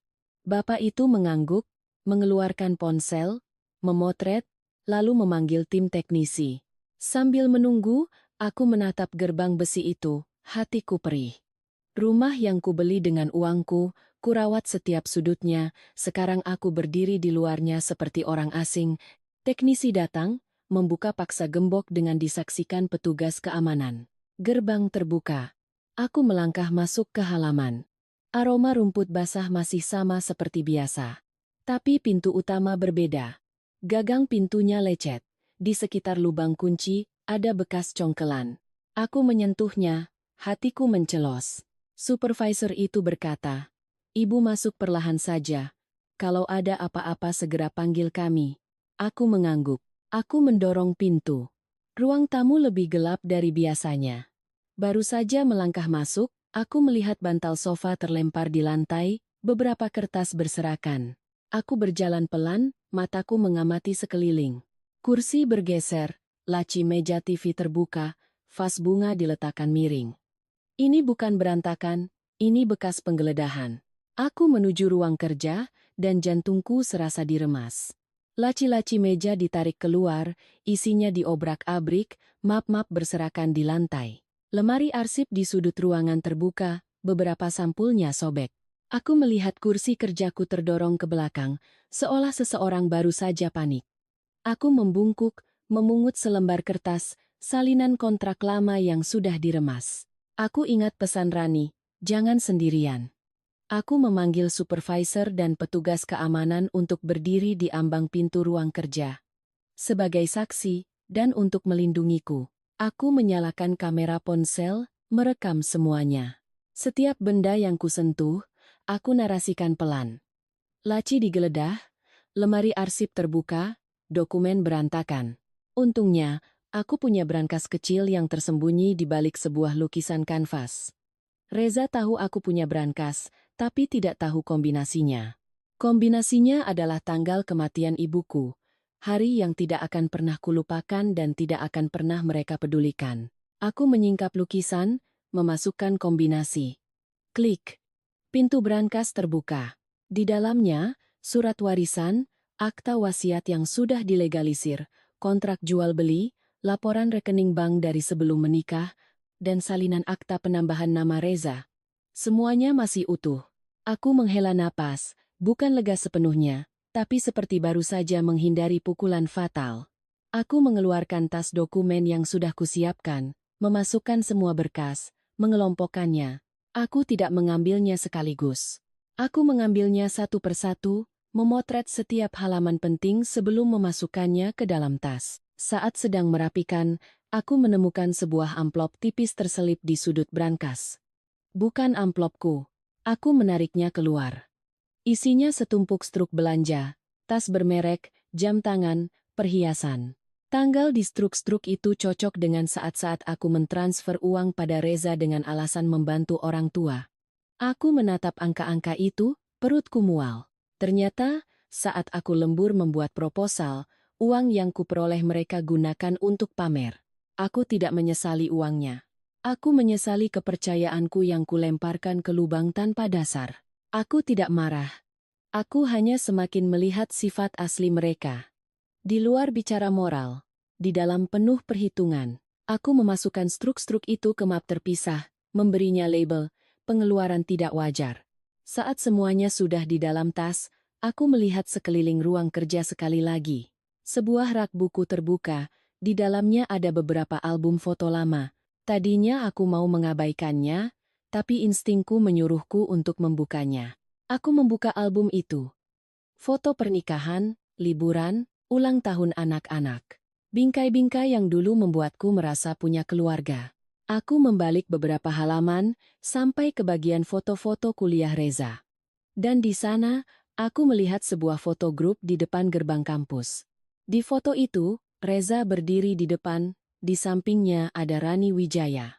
Bukan foto buram, tapi foto yang jelas. Rani tersenyum cerah. Mereka berdiri lebih dekat dari sekadar teman biasa. Aku terdiam sesaat, punggungku terasa dingin. Rani tidak pernah cerita. Reza juga tidak. Aku tidak langsung mengambil kesimpulan, tapi pertanyaan muncul di benakku. Sejak kapan mereka saling kenal, dan sedekat apa? Aku tidak bertanya pada siapapun. Aku hanya memotret foto itu dengan ponselku. Aku menutup kembali album itu, meletakkannya seperti semula. Dalam pertarungan seperti ini, yang paling berharga bukanlah amarah, tapi informasi. Supervisor keamanan menatapku. Ibu baik-baik saja? Aku mengangguk. Saya baik-baik saja. Saya akan keluar sekarang. Aku membawa tas dokumenku, melewati ruang tamu sekali lagi. Tumpukan kertas masih berserakan. Aku tidak membersihkannya. Aku meminta petugas keamanan memotretnya sebagai bukti tambahan. Lalu aku mengunci pintu. Kali ini aku meminta gembok baru dan mendaftarkan akses sementara sesuai aturan kompleks. Di perjalanan kembali ke apartemen, aku duduk diam. Rumah itu bukan hanya digeledah, hatiku juga ikut diobrak-abrik. Tapi setiap lapisan yang terkoyak, membuatku sedikit lebih sadar. Malam itu, setelah anak-anak tidur, aku membentangkan semua dokumen di meja, mulai memindai dan menyalinnya. Persis seperti yang dipesankan Rani. Di samping tumpukan berkas aset, aku meletakkan map berisi struk belanja. Dan di paling bawah, foto Reza bersama Rani. Aku menatap foto itu lebih lama dari yang kukira. Bukan untuk curiga tanpa dasar, tapi untuk mengingatkan diriku. Dalam masalah ini, aku tidak boleh lengah pada siapapun, termasuk orang yang paling kupercaya. Malam itu, setelah selesai memindai semua berkas, aku duduk terdiam di depan meja makan kecil. Apartemen sewa ini begitu sunyi sampai aku bisa mendengar embusan AC. Di luar jendela, lampu kendaraan seperti benang-benang emas di atas aspal. Kota ini terus bergerak. Tapi hatiku berhenti. Aku melihat jam, hampir pukul 1 pagi. Dulu, aku pasti sudah memarahi diriku sendiri, tidur, besok masih banyak kerjaan, tapi malam ini, aku tidak bisa tidur. Di kepalaku terus terngiang ucapan Ibu Endang, ucapan Reza, dan cara rumah itu diobrak-abrik. Semuanya mengerucut pada satu kesimpulan. Mereka bukan hanya menginginkan uang, mereka menginginkan kendali. Aku ingat pesan Rani. Semua harus dilakukan sesuai hukum. Aku mengirim pesan singkat padanya. Aku punya laptop lama Reza yang tertinggal di rumah. Boleh aku memeriksanya? Rani membalas hampir seketika. Jika itu aset bersama selama masa pernikahan dan kamu sedang mengumpulkan bukti untuk sengketa, kamu boleh memeriksanya sebatas yang diperlukan. Ingat, salin datanya, jangan mengubah atau menghapus apapun. Aku menatap laptop tua di dalam koper. Reza sudah lama tidak memakainya. Tadinya mau kubuang, tapi kebiasaan orang komunikasi membuatku sering menyimpan data. Siapa sangka siapa tahu butuh itu terjadi sekarang. Aku menyalakannya. Layarnya menyala perlahan. Suara kipasnya berisik. Aku memasukkan kata sandi yang biasa dia gunakan. Hatiku terasa dingin. Ternyata selama ini aku hidup di samping orang yang kelihatannya dekat tapi sebenarnya begitu jauh. Aku tidak langsung menggeledah. Aku menyalin seluruh isi drive ke sebuah hard disk eksternal, menjaga keutuhan data seperti pesan Rani. Setelah selesai, barulah aku mulai memerik. Ada sebuah folder bernama proyek. Aku membukanya, isinya kosong. Sengaja dibuat untuk mengecoh. Aku tidak menyerah. Aku menggunakan fitur pencarian, mengetik beberapa kata kunci, rencana, rekaman, audio. Hasilnya, sebuah file MP3, dibuat beberapa tahun yang lalu. Nama filenya, desain. Aku membaca nama itu dan tanganku terasa dingin. Desain itu untuk bangunan, untuk produk, tapi untuk hidup manusia, untuk pernikahan. Siapa yang menyebutnya desain? Aku memakai earphone. Sebelum menekan putar, aku memejamkan mata sejenak. Lalu aku menekannya. Suara Reza terdengar. Bukan suara lembut yang biasa ku dengar di rumah. Suara di rekaman ini terdengar percaya diri, bahkan sedikit bangga. Sudah kubilangkan, pilih orang yang tepat itu kuncinya. Si Dian itu yatim piatu, kurang kasih sayang. Dikasih perhatian sedikit saja, dia langsung lengket. Mataku terbuka, menatap layar. Jantungku berdebar kencang, bukan karena takut, tapi karena terhina. Suara pria lain terdengar, tertawa. Lalu bagaimana caramu membuatnya percaya? Reza tertawa, tawa yang menusuk telinga. Aku pura-pura jadi pria baik. Aku mengalah, aku puji-puji dia. Aku kagum padamu, kamu hebat, aku sayang kamu. Perempuan mana yang tidak suka digombali? Lagi pula dia butuh keluarga.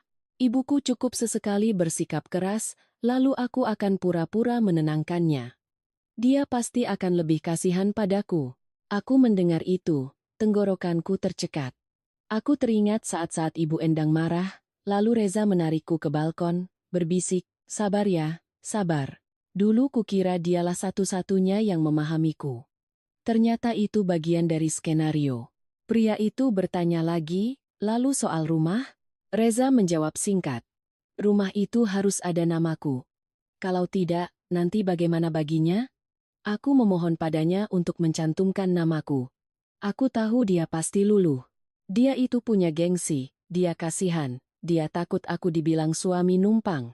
Aku serang tepat di titik itu. Kepalaku pusing.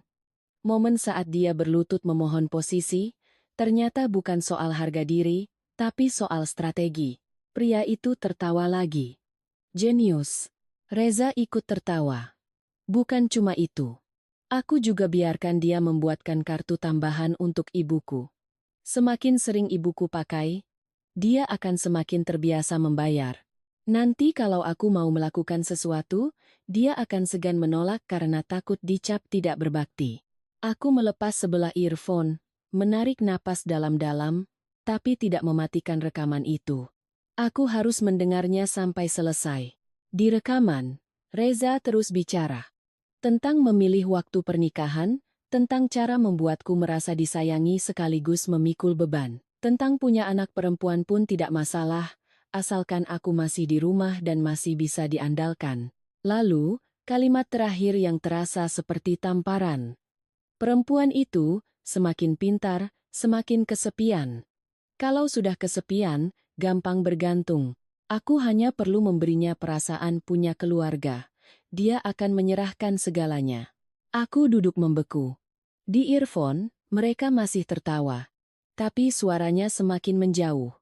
Aku menoleh ke kamar tidur tempat kedua putriku terlelap. Dan aku merasa malu.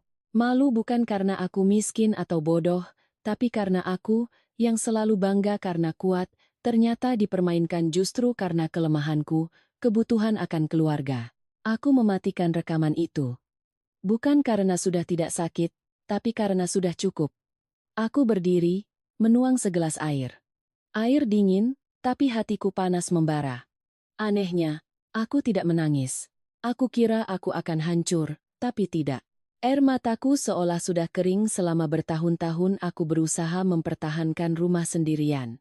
Malam ini, yang muncul bukan air mata, tapi kesadaran.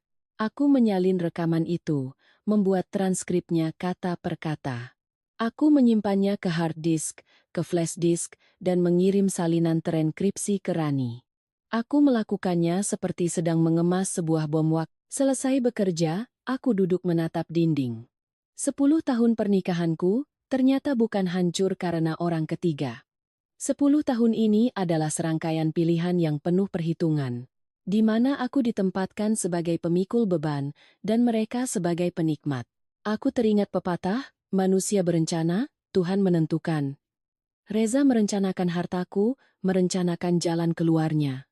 Tapi dia lupa satu hal, saat perempuan sudah sadar dan menetapkan batasan, yang hilang darinya bukan hanya uang, tapi juga kendali. Aku masuk ke kamar anak-anak, mencium kening mereka satu persatu. Aku berbisik, "Ibu minta maaf karena salah percaya. Tapi ibu tidak akan membiarkan siapapun menginjak-injak kita lagi."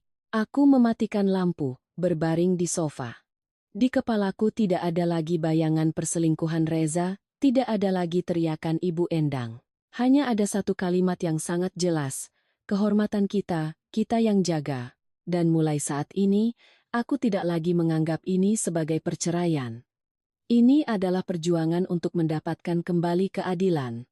Minggu pagi, baru saja aku selesai membuatkan susu untuk Maya. Telepon dari manajer keamanan kompleks berdering. "Bu Dian, di depan gerbang ada Ibu Endang dan Pak Reza, mereka memaksa ingin bertemu, dan mereka mulai berteriak." Aku menatap kedua putriku. Anissa sedang mewarnai, Maya memeluk gelas susunya. Aku tidak ingin mereka mendengar cacian yang tidak seharusnya menjadi bagian dari masa kecil mereka. "Tolong tangani sesuai aturan," kataku singkat.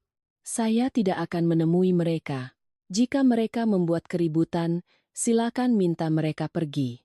"Baik, Bu," jawab manajer itu. Aku menutup telepon, meletakkannya di meja. Hatiku perih, tapi pikiranku jernih. Aku tahu cara main Ibu Endang. Tidak bisa mendapatkan uang, dia akan menyerang kehormatan. Aku mengintip dari jendela. Aku tidak bisa melihat gerbang, tapi aku bisa membayangkannya. Ibu Endang berdiri di tengah, tangannya menunjuk-nunjuk, suaranya melengking. Reza berdiri di sampingnya, wajahnya pias. Mereka tahu, membuat keributan di gerbang kompleks mewah adalah senjata paling ampuh, karena di sini orang lebih takut digosipkan daripada takut kelaparan. Kurang dari 10 menit kemudian, ponselku bergetar. Nomor tak dikenal. Aku tidak menjawab. Lalu pesan masuk. "Dian, buka pintu. Kamu sudah keterlaluan." Pesan dengan nada yang sama, selalu menyalahkanku saat aku hanya melakukan hal yang benar. Aku tidak membalas. Sesaat kemudian, manajer keamanan menelepon lagi. "Bu, mereka sudah kami minta pergi." Ibu itu sempat berteriak-teriak, tapi kami menjalankan prosedur. Mereka sudah pergi. Aku berterima kasih, lalu kembali pada anak-anakku. Aku berusaha menjaga rutinitas mereka tetap normal, tapi aku tahu mereka tidak akan berhenti. Benar saja. Senin pagi, begitu masuk ke kantor, suasananya sudah berbeda. Resepsionis melihatku, langsung berdiri. "Bu Dian, ada keluarga ibu di lobi." Mereka bicara keras. Aku sudah menduganya. Aku merapikan blazerku, menegakkan bahu, lalu berjalan ke lobi. Di sana, Ibu Endang duduk di kursi tunggu. Di depannya ada sebotol air mineral dan tisu yang sudah diremas, seperti properti drama. Melihatku, beliau langsung berdiri. Suaranya menggelegar. Tolong lihat semua." Menantu kaya raya mengusir ibu mertuanya. Dia memblokir kartu. Memutus segalanya. Dia mau membuat orang tua mati kelaparan. Beberapa karyawan dan tamu yang sedang menunggu menoleh.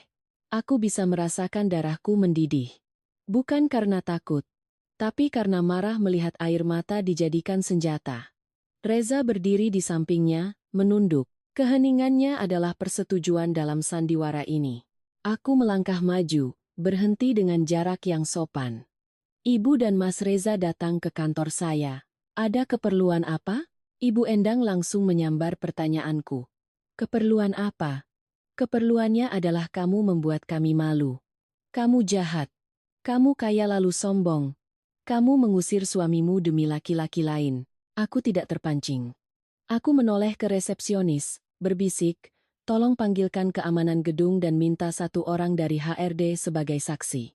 Aku kembali menatap Ibu Endang. Ibu bilang, saya mengusir siapa? Ada bukti? Ibu Endang tercekat. Bukti? Buktinya kartu yang kamu blokir. Kamu membuat kami malu di depan kerabat. Aku mengangguk kecil. Kartu itu milik pribadi saya, dan saya sudah bercerai dengan Mas Reza. Saya tidak punya kewajiban untuk membiayai pengeluaran mantan keluarga mertua. Mendengar itu, aku melihat tatapan beberapa karyawan berubah. Bukan lagi iba, tapi kaget. Karena saat sebuah cerita dijelaskan dengan logika, ia memiliki kekuatan. Tangisan hanya kebisingan. Ibu Endang mengubah taktik. Kamu bicara hukum. Aku ini siapa? Aku ini ibu mertuamu. Aku yang membesarkan suamimu. Aku menatapnya lurus. Ibu membesarkan putra ibu. Itu urusan ibu. Saya membesarkan kedua putri saya. Itu urusan saya. Tapi tidak ada yang berhak memakai status ibu mertua untuk menagih saya membayar tagihan pesta. Reza akhirnya mengangkat kepala. Dian, kita bicara baik-baik. Jangan begini. Ini kantormu. Aku tersenyum pahit. Kamu tahu ini kantorku, tapi kamu tetap membiarkan ibumu datang membuat keributan. Reza gelagapan. Aku tahu dia datang bukan untuk bicara, tapi untuk menekanku di tempat di mana aku tidak bisa melawan karena harus menjaga citra. Ibu Endang mulai terisak. Saya ini sudah tua. Saya cuma kangen cucu. Kamu tidak mengizinkan saya bertemu, kamu memutus uang. Kamu mau keluarga ini mati? Aku menjawab dengan perlahan. Ibu mau bertemu cucu, silakan, sesuai jadwal dan dengan cara yang terhormat. Soal uang, saya tidak punya kewajiban menafkahi keluarga mantan suami. Aku menatap lurus ke arah Reza, aku tidak mau bertele-tele lagi. Aku perlu memukul tepat di titik yang membuat mereka tidak bisa berakting lagi. Aku berkata dengan suara yang cukup keras agar seluruh lobi mendengar. Mas Reza, saya hanya bertanya satu hal. Beranikah kamu bersumpah di hadapan foto almarhum kedua orang tuaku, bahwa kamu menikahiku karena cinta, bukan karena harta dan sebuah rencana? Seluruh lobi hening.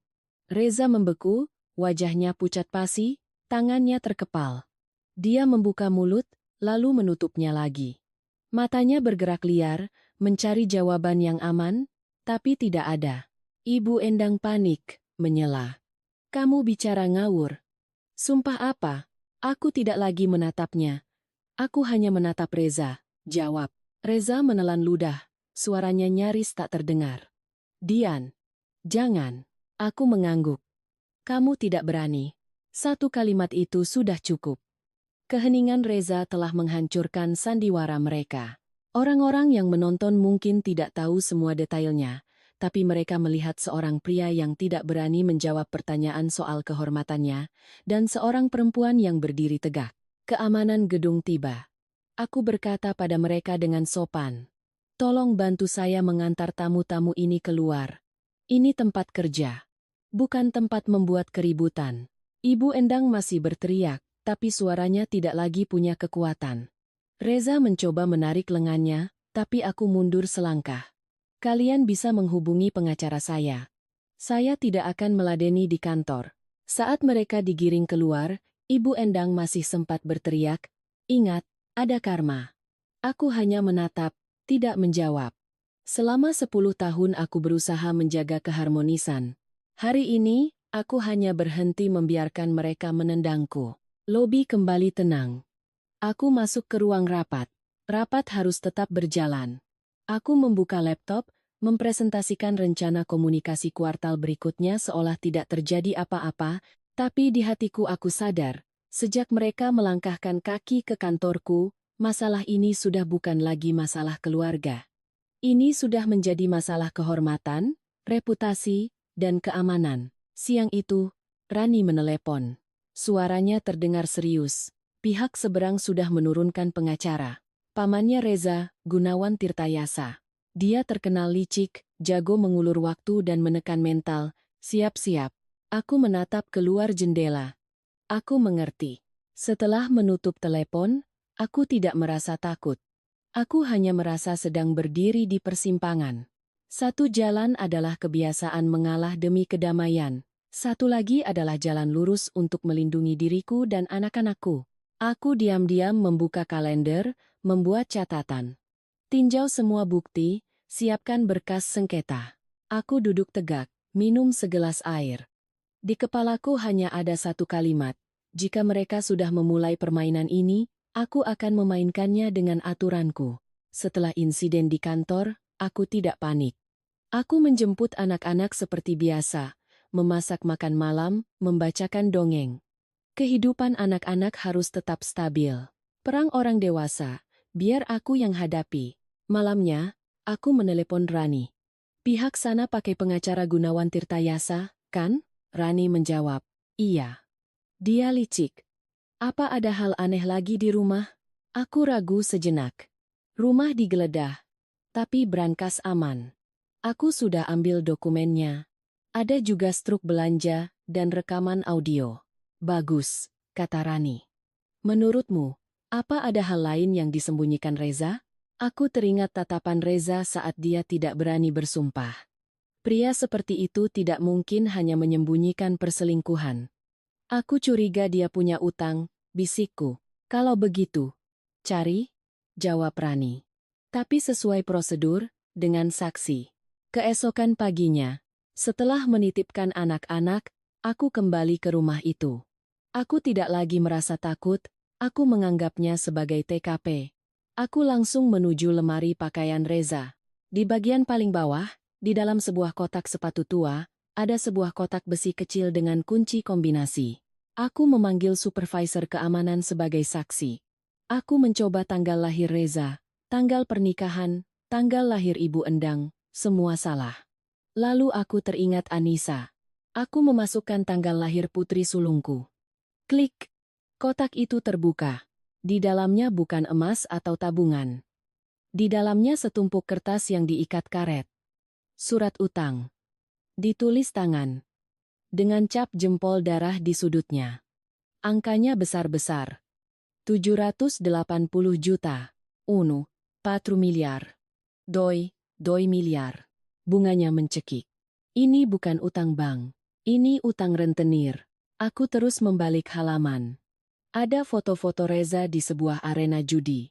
Saat itulah aku mengerti kemana uang hasil kerjaku mengalir selama ini. Hatiku terasa hina, bukan karena ditipu, tapi karena aku pernah melindungi seorang penjudi tanpa kusadari. Aku mengamankan semua bukti itu. Aku menelepon Rani. Dia tidak kaget. Sudah kuduga. Serakah membawa celaka. Tapi ini pisau bermata dua. Kita harus sangat hati-hati, karena pengacara mereka licik. Aku tertawa pahit. Aku tidak punya apa-apa lagi untuk hilang selain kehormatan. Dan itu sudah mereka nodai. Kehormatan bukan untuk diperdebatkan, kata Rani. Kehormatan itu untuk dibuktikan. Surat utang, foto, rekaman audio. Semua itu cukup untuk merobek topeng pria baiknya. Aku meninggalkan rumah itu. Di halaman, matahari bersinar cerah. Tapi di hatiku, aku baru saja melihat dasar jurang tempat aku hampir terperosok. Aku sadar, ini bukan lagi soal perceraian. Ini soal sistem parasitisme, lubang judi, dan sebuah keluarga yang siap menyeretku untuk menyelamatkan diri mereka sendiri. Sejak saat itu, aku tidak lagi gemetar. Yang ada hanya satu pikiran. Siapa yang berbuat, dia yang harus menanggung. Sore itu, aku mengamankan semua bukti utang dan foto-foto itu, lalu kembali ke apartemen sewa. Aku tidak mau anak-anakku kembali ke rumah itu. Mereka butuh kedamaian, sementara aku kembali ke rumah itu sendirian, tapi bukan tanpa persiapan. Aku meminta keamanan kompleks untuk meningkatkan patroli dan memeriksa kembali sistem kamera keamanan. Hampir jam 11 malam, saat aku sedang mengemas barang-barang anak-anak, ponselku bergetar. Notifikasi dari kamera keamanan, gerakan terdeteksi di halaman belakang. Aku terdiam. Rumah kosong, terkunci, alarm aktif. Siapa di sana? Aku membuka rekaman langsung. Dua sosok pria, mengenakan topi, menyelinap di sepanjang dinding. Jantungku berdebar kencang, tapi tanganku tetap dingin. Aku tidak turun. Aku mundur ke kamar tidur di lantai 2, mengunci pintu, dan menelepon keamanan. "Pak, ada penyusup di rumah saya. Kamera merekam 2 orang di halaman belakang, tolong segera kirim patroli." "Ibu tetap di dalam, kunci pintu." "Tim kami segera ke sana," jawabnya cepat. Aku juga menelepon 110. Di layar kamera, kedua pria itu berhasil masuk melalui pintu samping. Mereka tidak mencari TV atau barang berharga. Mereka langsung menuju ruang kerja. Salah satu dari mereka bergumam, "Cari berangkasnya." Reza bilang suruh ambil surat-suratnya. Mendengar itu, punggungku merinding. Ini bukan perampok biasa. Ini orang suruhan. Mereka datang untuk menghilangkan bukti. Aku harus mengulur waktu. Aku mengambil tas berisi surat-surat utang itu, bukan untuk melawan, tapi sebagai umpan. Aku membuka sedikit pintu kamar, berteriak ke bawah. "Siapa di sana?" Rumah ini ada kamera, keamanan sudah di jalan. Di bawah terdengar umpatan, lalu suara langkah kaki berlari menaiki tangga. Aku mengunci kembali pintu kamar. Pintu digedor dengan keras. "Buka. Saya sudah telepon polisi." "Pergi kalian," teriakku. "Surat-surat itu." "Reza bilang ada padamu," teriak salah satu dari mereka. Saat itulah, suara sirine dari mobil patroli keamanan terdengar di halaman. Kedua pria itu panik. Aku mendengar mereka berlari menuruni tangga. Aku membuka pintu, merekam dengan ponselku saat mereka kabur melalui pintu samping. Keamanan berhasil masuk, tapi kedua penyusup itu berhasil melarikan diri, meninggalkan jejak lumpur dan bau keringat. Polisi datang tak lama kemudian. Aku menyerahkan semua rekaman.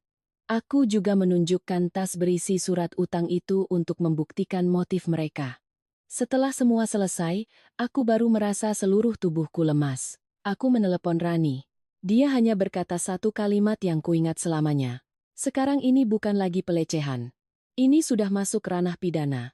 Kamu melakukan hal yang benar dengan tetap tenang dan menyimpan bukti." Aku menutup telepon. Di kepalaku tidak ada lagi pertanyaan kenapa Reza berubah. Yang ada hanya kesimpulan, saat orang sudah berani mengirim preman untuk merampok dokumen, semua batas moral mereka sudah hilang. Dan jika sudah begitu, aku tidak boleh lagi berbelas kasihan. Setelah insiden penyusupan itu, rumah mewah itu bukan lagi rumah bagiku. Itu adalah tempat kejadian perkara. 3 hari kemudian, Rani mengirimkan surat peringatan dan permintaan pengosongan aset dalam waktu 3 kali 24 jam. Isinya jelas. Rumah ini dalam sengketa, penghuni ilegal diminta untuk pergi. "Jangan harap mereka akan pergi sukarela," kata Rani. "Surat ini untuk membuktikan bahwa mereka sengaja melawan hukum." Sore itu, jurusita datang untuk mengantarkan surat tersebut. Aku tidak ada di sana. Aku memantaunya melalui kamera. Aku melihat Ibu Endang membuka pintu, membaca surat itu, lalu merobeknya dengan marah di depan petugas. Dia pikir dia siapa? Ini rumahku. Tindakannya yang direkam itu justru menjadi bukti terkuat bahwa dia melawan hukum dengan sengaja. Tak lama kemudian, ponselku berdering. "Ibu Endang," lalu Reza. Aku tidak menjawab. Lalu pesan dari Reza masuk. "Kamu membuat semuanya menjadi lebih buruk. Jangan paksa kami ke jalan buntu." Aku tertawa pahit. Jalan buntu mereka adalah saat mereka tidak bisa lagi menguras uangku. Pesan berikutnya datang cepat. "Kalau mau damai, kita bertemu. Jangan sampai pamanku yang turun tangan." Paman Gunawan Tirtayasa. Mereka mulai menggunakan pengacara sebagai ancaman. Aku meneruskan semua pesan itu ke Rani. "Tepat seperti dugaan," kata Rani. "Mereka akan mengancam dan membujuk secara bersamaan. Sekarang saatnya kita pasang perangkap." "Perangkap apa?" tanyaku. "Gunakan apa yang paling mereka inginkan, uang. Dan apa yang paling mereka remehkan, detail." Rani menjelaskan rencananya. "Aku akan menelepon Reza dengan nomor baru, berpura-pura lelah, takut, dan ingin berdamai. Aku akan menawarkan penyelesaian damai dengan sejumlah uang. Tawarkan 10 miliar, kata Rani, sebagai kompensasi agar mereka mau pindah dan berhenti menggangguku. Tapi kuncinya ada di dalam perjanjian, lanjut Rani. Di salah satu klausul, Reza harus menandatangani pernyataan bahwa sumber dana pembelian rumah adalah aset pribadiku sebelum menikah, dan namanya dicantumkan hanya secara formalitas tanpa kontribusi finansial. Aku mengerti. Mereka akan menandatanganinya demi 10 miliar, dan dengan begitu, mereka mengakui rumah itu milikku. Tepat, kata Rani. Pengacara sekelas Gunawan seringkali meremehkan detail saat kliennya sudah dibutakan oleh uang. Aku menarik napas. Aku tidak suka berbohong, tapi setelah insiden penyusupan itu, aku sadar, kebaikan saja tidak cukup untuk melindungi diri. Malam itu, aku membeli SIM card baru. Aku berlatih di depan cermin, bukan untuk menjadi aktris, tapi untuk mendapatkan kembali kedamaian. Saat semuanya siap, aku menatap nama Reza di kontak, lalu meneleponnya. Malam itu, aku berdiri di depan cermin, bukan untuk merias diri, tapi untuk memeriksa ketenanganku. Aku memakai SIM card baru, menarik napas dalam-dalam, lalu menelepon Reza. Halo? Suaranya terdengar. Suara yang dulu kukira lembut, kini hanya terdengar licin. Aku membuat suaraku sedikit serak, seperti orang kelelahan. Mas Reza, ini aku. Di seberang sana hening sejenak. Kamu telepon pakai nomor baru? Mau main-main? Aku menghela napas. Aku lelah. Perusahaan kena imbas, gosip menyebar. Aku tidak mau memperpanjang masalah ini. Seketika nada suara Reza melunak, tapi terdengar palsu. Nah, kan sudah kubilang. Kalau kamu mau nurut, semua akan baik-baik saja. Aku menahan rasa mual. Aku mau berdamai. Atur pertemuan dengan pengacaramu. Aku bersedia memberikan kompensasi. Asalkan kamu dan keluargamu berhenti menggangguku dan pindah dari rumah itu. Aku bisa merasakan napas Reza berubah. Bagi orang sepertinya, kata kompensasi adalah umpan yang paling menggiurkan. Kamu serius? Tanyanya cepat. Serius, jawabku. Tapi aku hanya mau bertemu jika ada pengacara dari kedua belah pihak. Baik, katanya cepat. Besok siang, di ruang VIP restoran Angsa Emas. Pamanku akan datang. Oke, jawabku, berpura-pura lemah. Setelah menutup telepon, aku duduk lemas di kursi. Jantungku berdebar kencang. Aku mengirim pesan pada Rani. Mereka terpancing. Besok siang di Angsa Emas. Rani membalas singkat. Bagus. Kamu datang dengan pakaian sederhana, pasang wajah lelah, bicara sedikit saja. Urusan dokumen, serahkan padaku. Keesokan siangnya, aku dan Rani tiba di restoran. Aku mengenakan kemeja putih dan celana hitam, tanpa perhiasan mencolok. Di dalam ruang VIP, Ibu Endang duduk di kursi utama, tatapannya tajam. Bapak Hartono di sampingnya. Reza duduk di sebelah ibunya, punggungnya sedikit tegak seolah akan menang. Dan di ujung meja, Paman Gunawan Tirtayasa, dengan setelan jas rapi, begitu melihatku, Ibu Endang mendengus. Akhirnya kamu sadar juga. Aku tidak menjawab, hanya mengangguk pelan. Rani menarik kursi untukku, lalu duduk berhadapan dengan Gunawan. Kami datang untuk mendengarkan usulan, kata Gunawan dengan nada dingin. Tapi saya ingatkan, aset atas nama bersama, hukum melihatnya di atas kertas. Rani tersenyum tipis. Betul Pak. Karena itu hari ini kami membawa kertas. Rani membuka map, menyodorkan satu lembar ke hadapan mereka. Pihak kami menawarkan kompensasi sebesar 10 miliar. Sebagai gantinya, pihak Pak Reza dan keluarga setuju untuk mengosongkan rumah dan menandatangani perjanjian damai. Mata Ibu Endang terbelalak. Reza menelan ludah. Angka itu seperti kail emas di depan mata mereka. Gunawan berpura-pura tenang, tapi tangannya langsung menarik dokumen itu, membolak-baliknya dengan cepat. Bagaimana, Paman? Bisa ditandatangani? Desak Reza. Gunawan mengangkat kepala, suaranya mantap. Bisa. Tapi semua harus tanda tangan. Tanda tangan. Cepat. Seru Ibu Endang, meraih pulpen seolah takut uangnya kabur. Aku melihat pemandangan itu, hatiku dingin. Rani dengan tenang menunjukkan di mana masing-masing harus menandatangani. Reza, Ibu Endang, Bapak Hartono, bahkan Gunawan sebagai saksi. Semuanya membubuhkan tanda tangan dengan cepat. Selesai menandatangani, Ibu Endang bersandar lega. Beliau memanggil pelayan, memesan menu-menu mahal. Sup sirip ikan hiu. Abalon. Hari ini kita pesta. Aku tidak makan. Reza berbisik di telingaku, nadanya menang. Lihat kan? Kalau kamu nurut dari awal, semua lebih mudah. Aku hanya mengangguk kecil. Aku tidak ingin bicara dengan orang yang baru saja menandatangani pengakuan bahwa dia tidak punya kontribusi apa-apa. Keluar dari restoran, di dalam mobil, Rani menoleh padaku. Selesai, katanya singkat. Klausul itu. Mereka tanda tangani?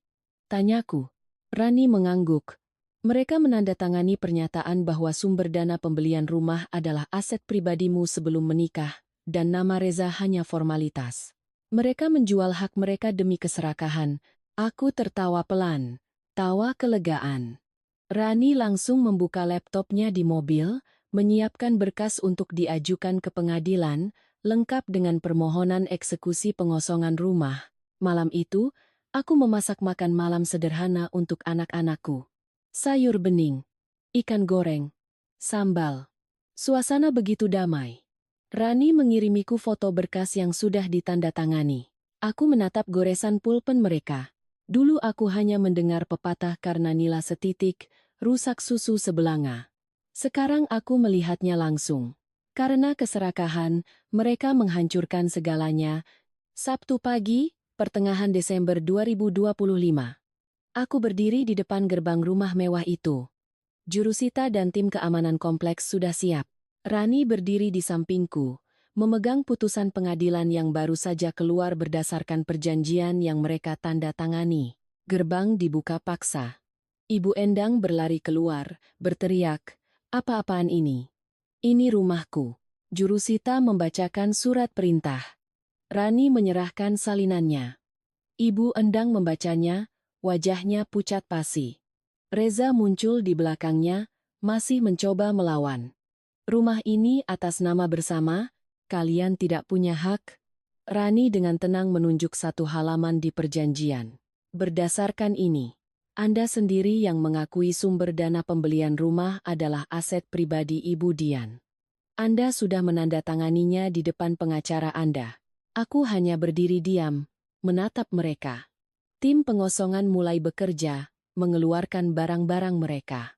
Tetangga menonton dari kejauhan. "Aku sudah tinggal di sini 10 tahun, raung Ibu Endang." Aku akhirnya angkat bicara. Untuk pertama kalinya pagi itu. "Ibu tinggal di sini 10 tahun karena saya izinkan. Sekarang saya mengambilnya kembali. Itu juga hak saya." Beliau menoleh padaku, matanya penuh kebencian. "Kamu jahat. Kamu mau kami semua mati." "Tidak," jawabku.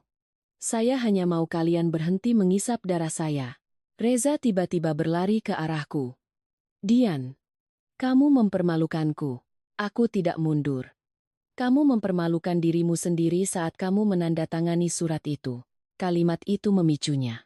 Reza kehilangan kendali. Dia mendorongku dengan keras. Aku terhuyung, punggungku membentur pot bunga dari batu, kepalaku pusing.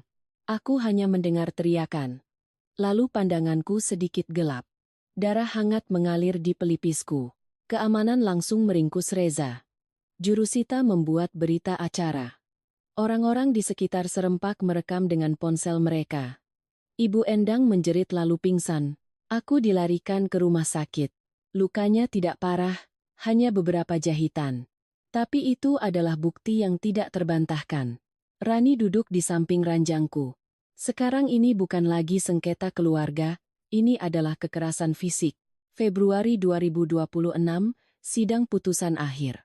Ceritaku tidak lagi tenggelam dalam teriakan. Ceritaku disajikan melalui berkas, laporan rekening, rekaman audio, surat utang, video penyusupan, dan bekas luka di kepalaku. Gunawan mencoba berkelit, mengatakan Reza terprovokasi. Tapi saat hakim bertanya, "Apakah Anda menandatangani pernyataan bahwa sumber dana rumah adalah aset pribadi istri Anda?" Reza hanya bisa menunduk. Putusan akhir. Rumah itu sepenuhnya menjadi milikku. Reza tidak mendapatkan bagian apapun dan harus membayar ganti rugi biaya pengobatan serta kerugian moral. Untuk kasus pidananya, dia dijatuhi hukuman penjara karena penganiayaan. Setelah sidang, para rentenir mulai mendatangi rumah Ibu Endang. Bapak Hartono jatuh sakit. Ibu Endang harus menjual sisa-sisa hartanya. Terkadang, telepon memohon bantuan masih datang. Aku tidak memaki. Aku hanya menjaga batasan. Aku mengizinkan anak-anak menelepon untuk menanyakan kabar kakek neneknya, tapi tidak pernah lagi mengirim uang. Akhir tahun 2026, aku menjual rumah mewah itu. Aku pindah ke apartemen yang lebih sederhana, dengan pemandangan sungai, dekat sekolah anak-anak. Aku belajar hidup lebih lambat, memasak makan malam, mendengarkan cerita anak-anak, lalu tidur nyenyak tanpa terkejut oleh dering telepon. 3 tahun kemudian, perusahaanku semakin stabil. Aku mendirikan sebuah yayasan kecil untuk membantu perempuan yang menghadapi sengketa aset, mengajari mereka cara menyimpan bukti dan menetapkan batasan. Aku tidak menganggapnya sebagai balas dendam. Aku menganggapnya sebagai cara mengembalikan keadilan bagi mereka yang pernah sepertiku, terlalu baik sampai dikira harus selalu mengalah. Karena pada akhirnya, aku tidak menang karena aku kaya. Aku menang karena aku sadar.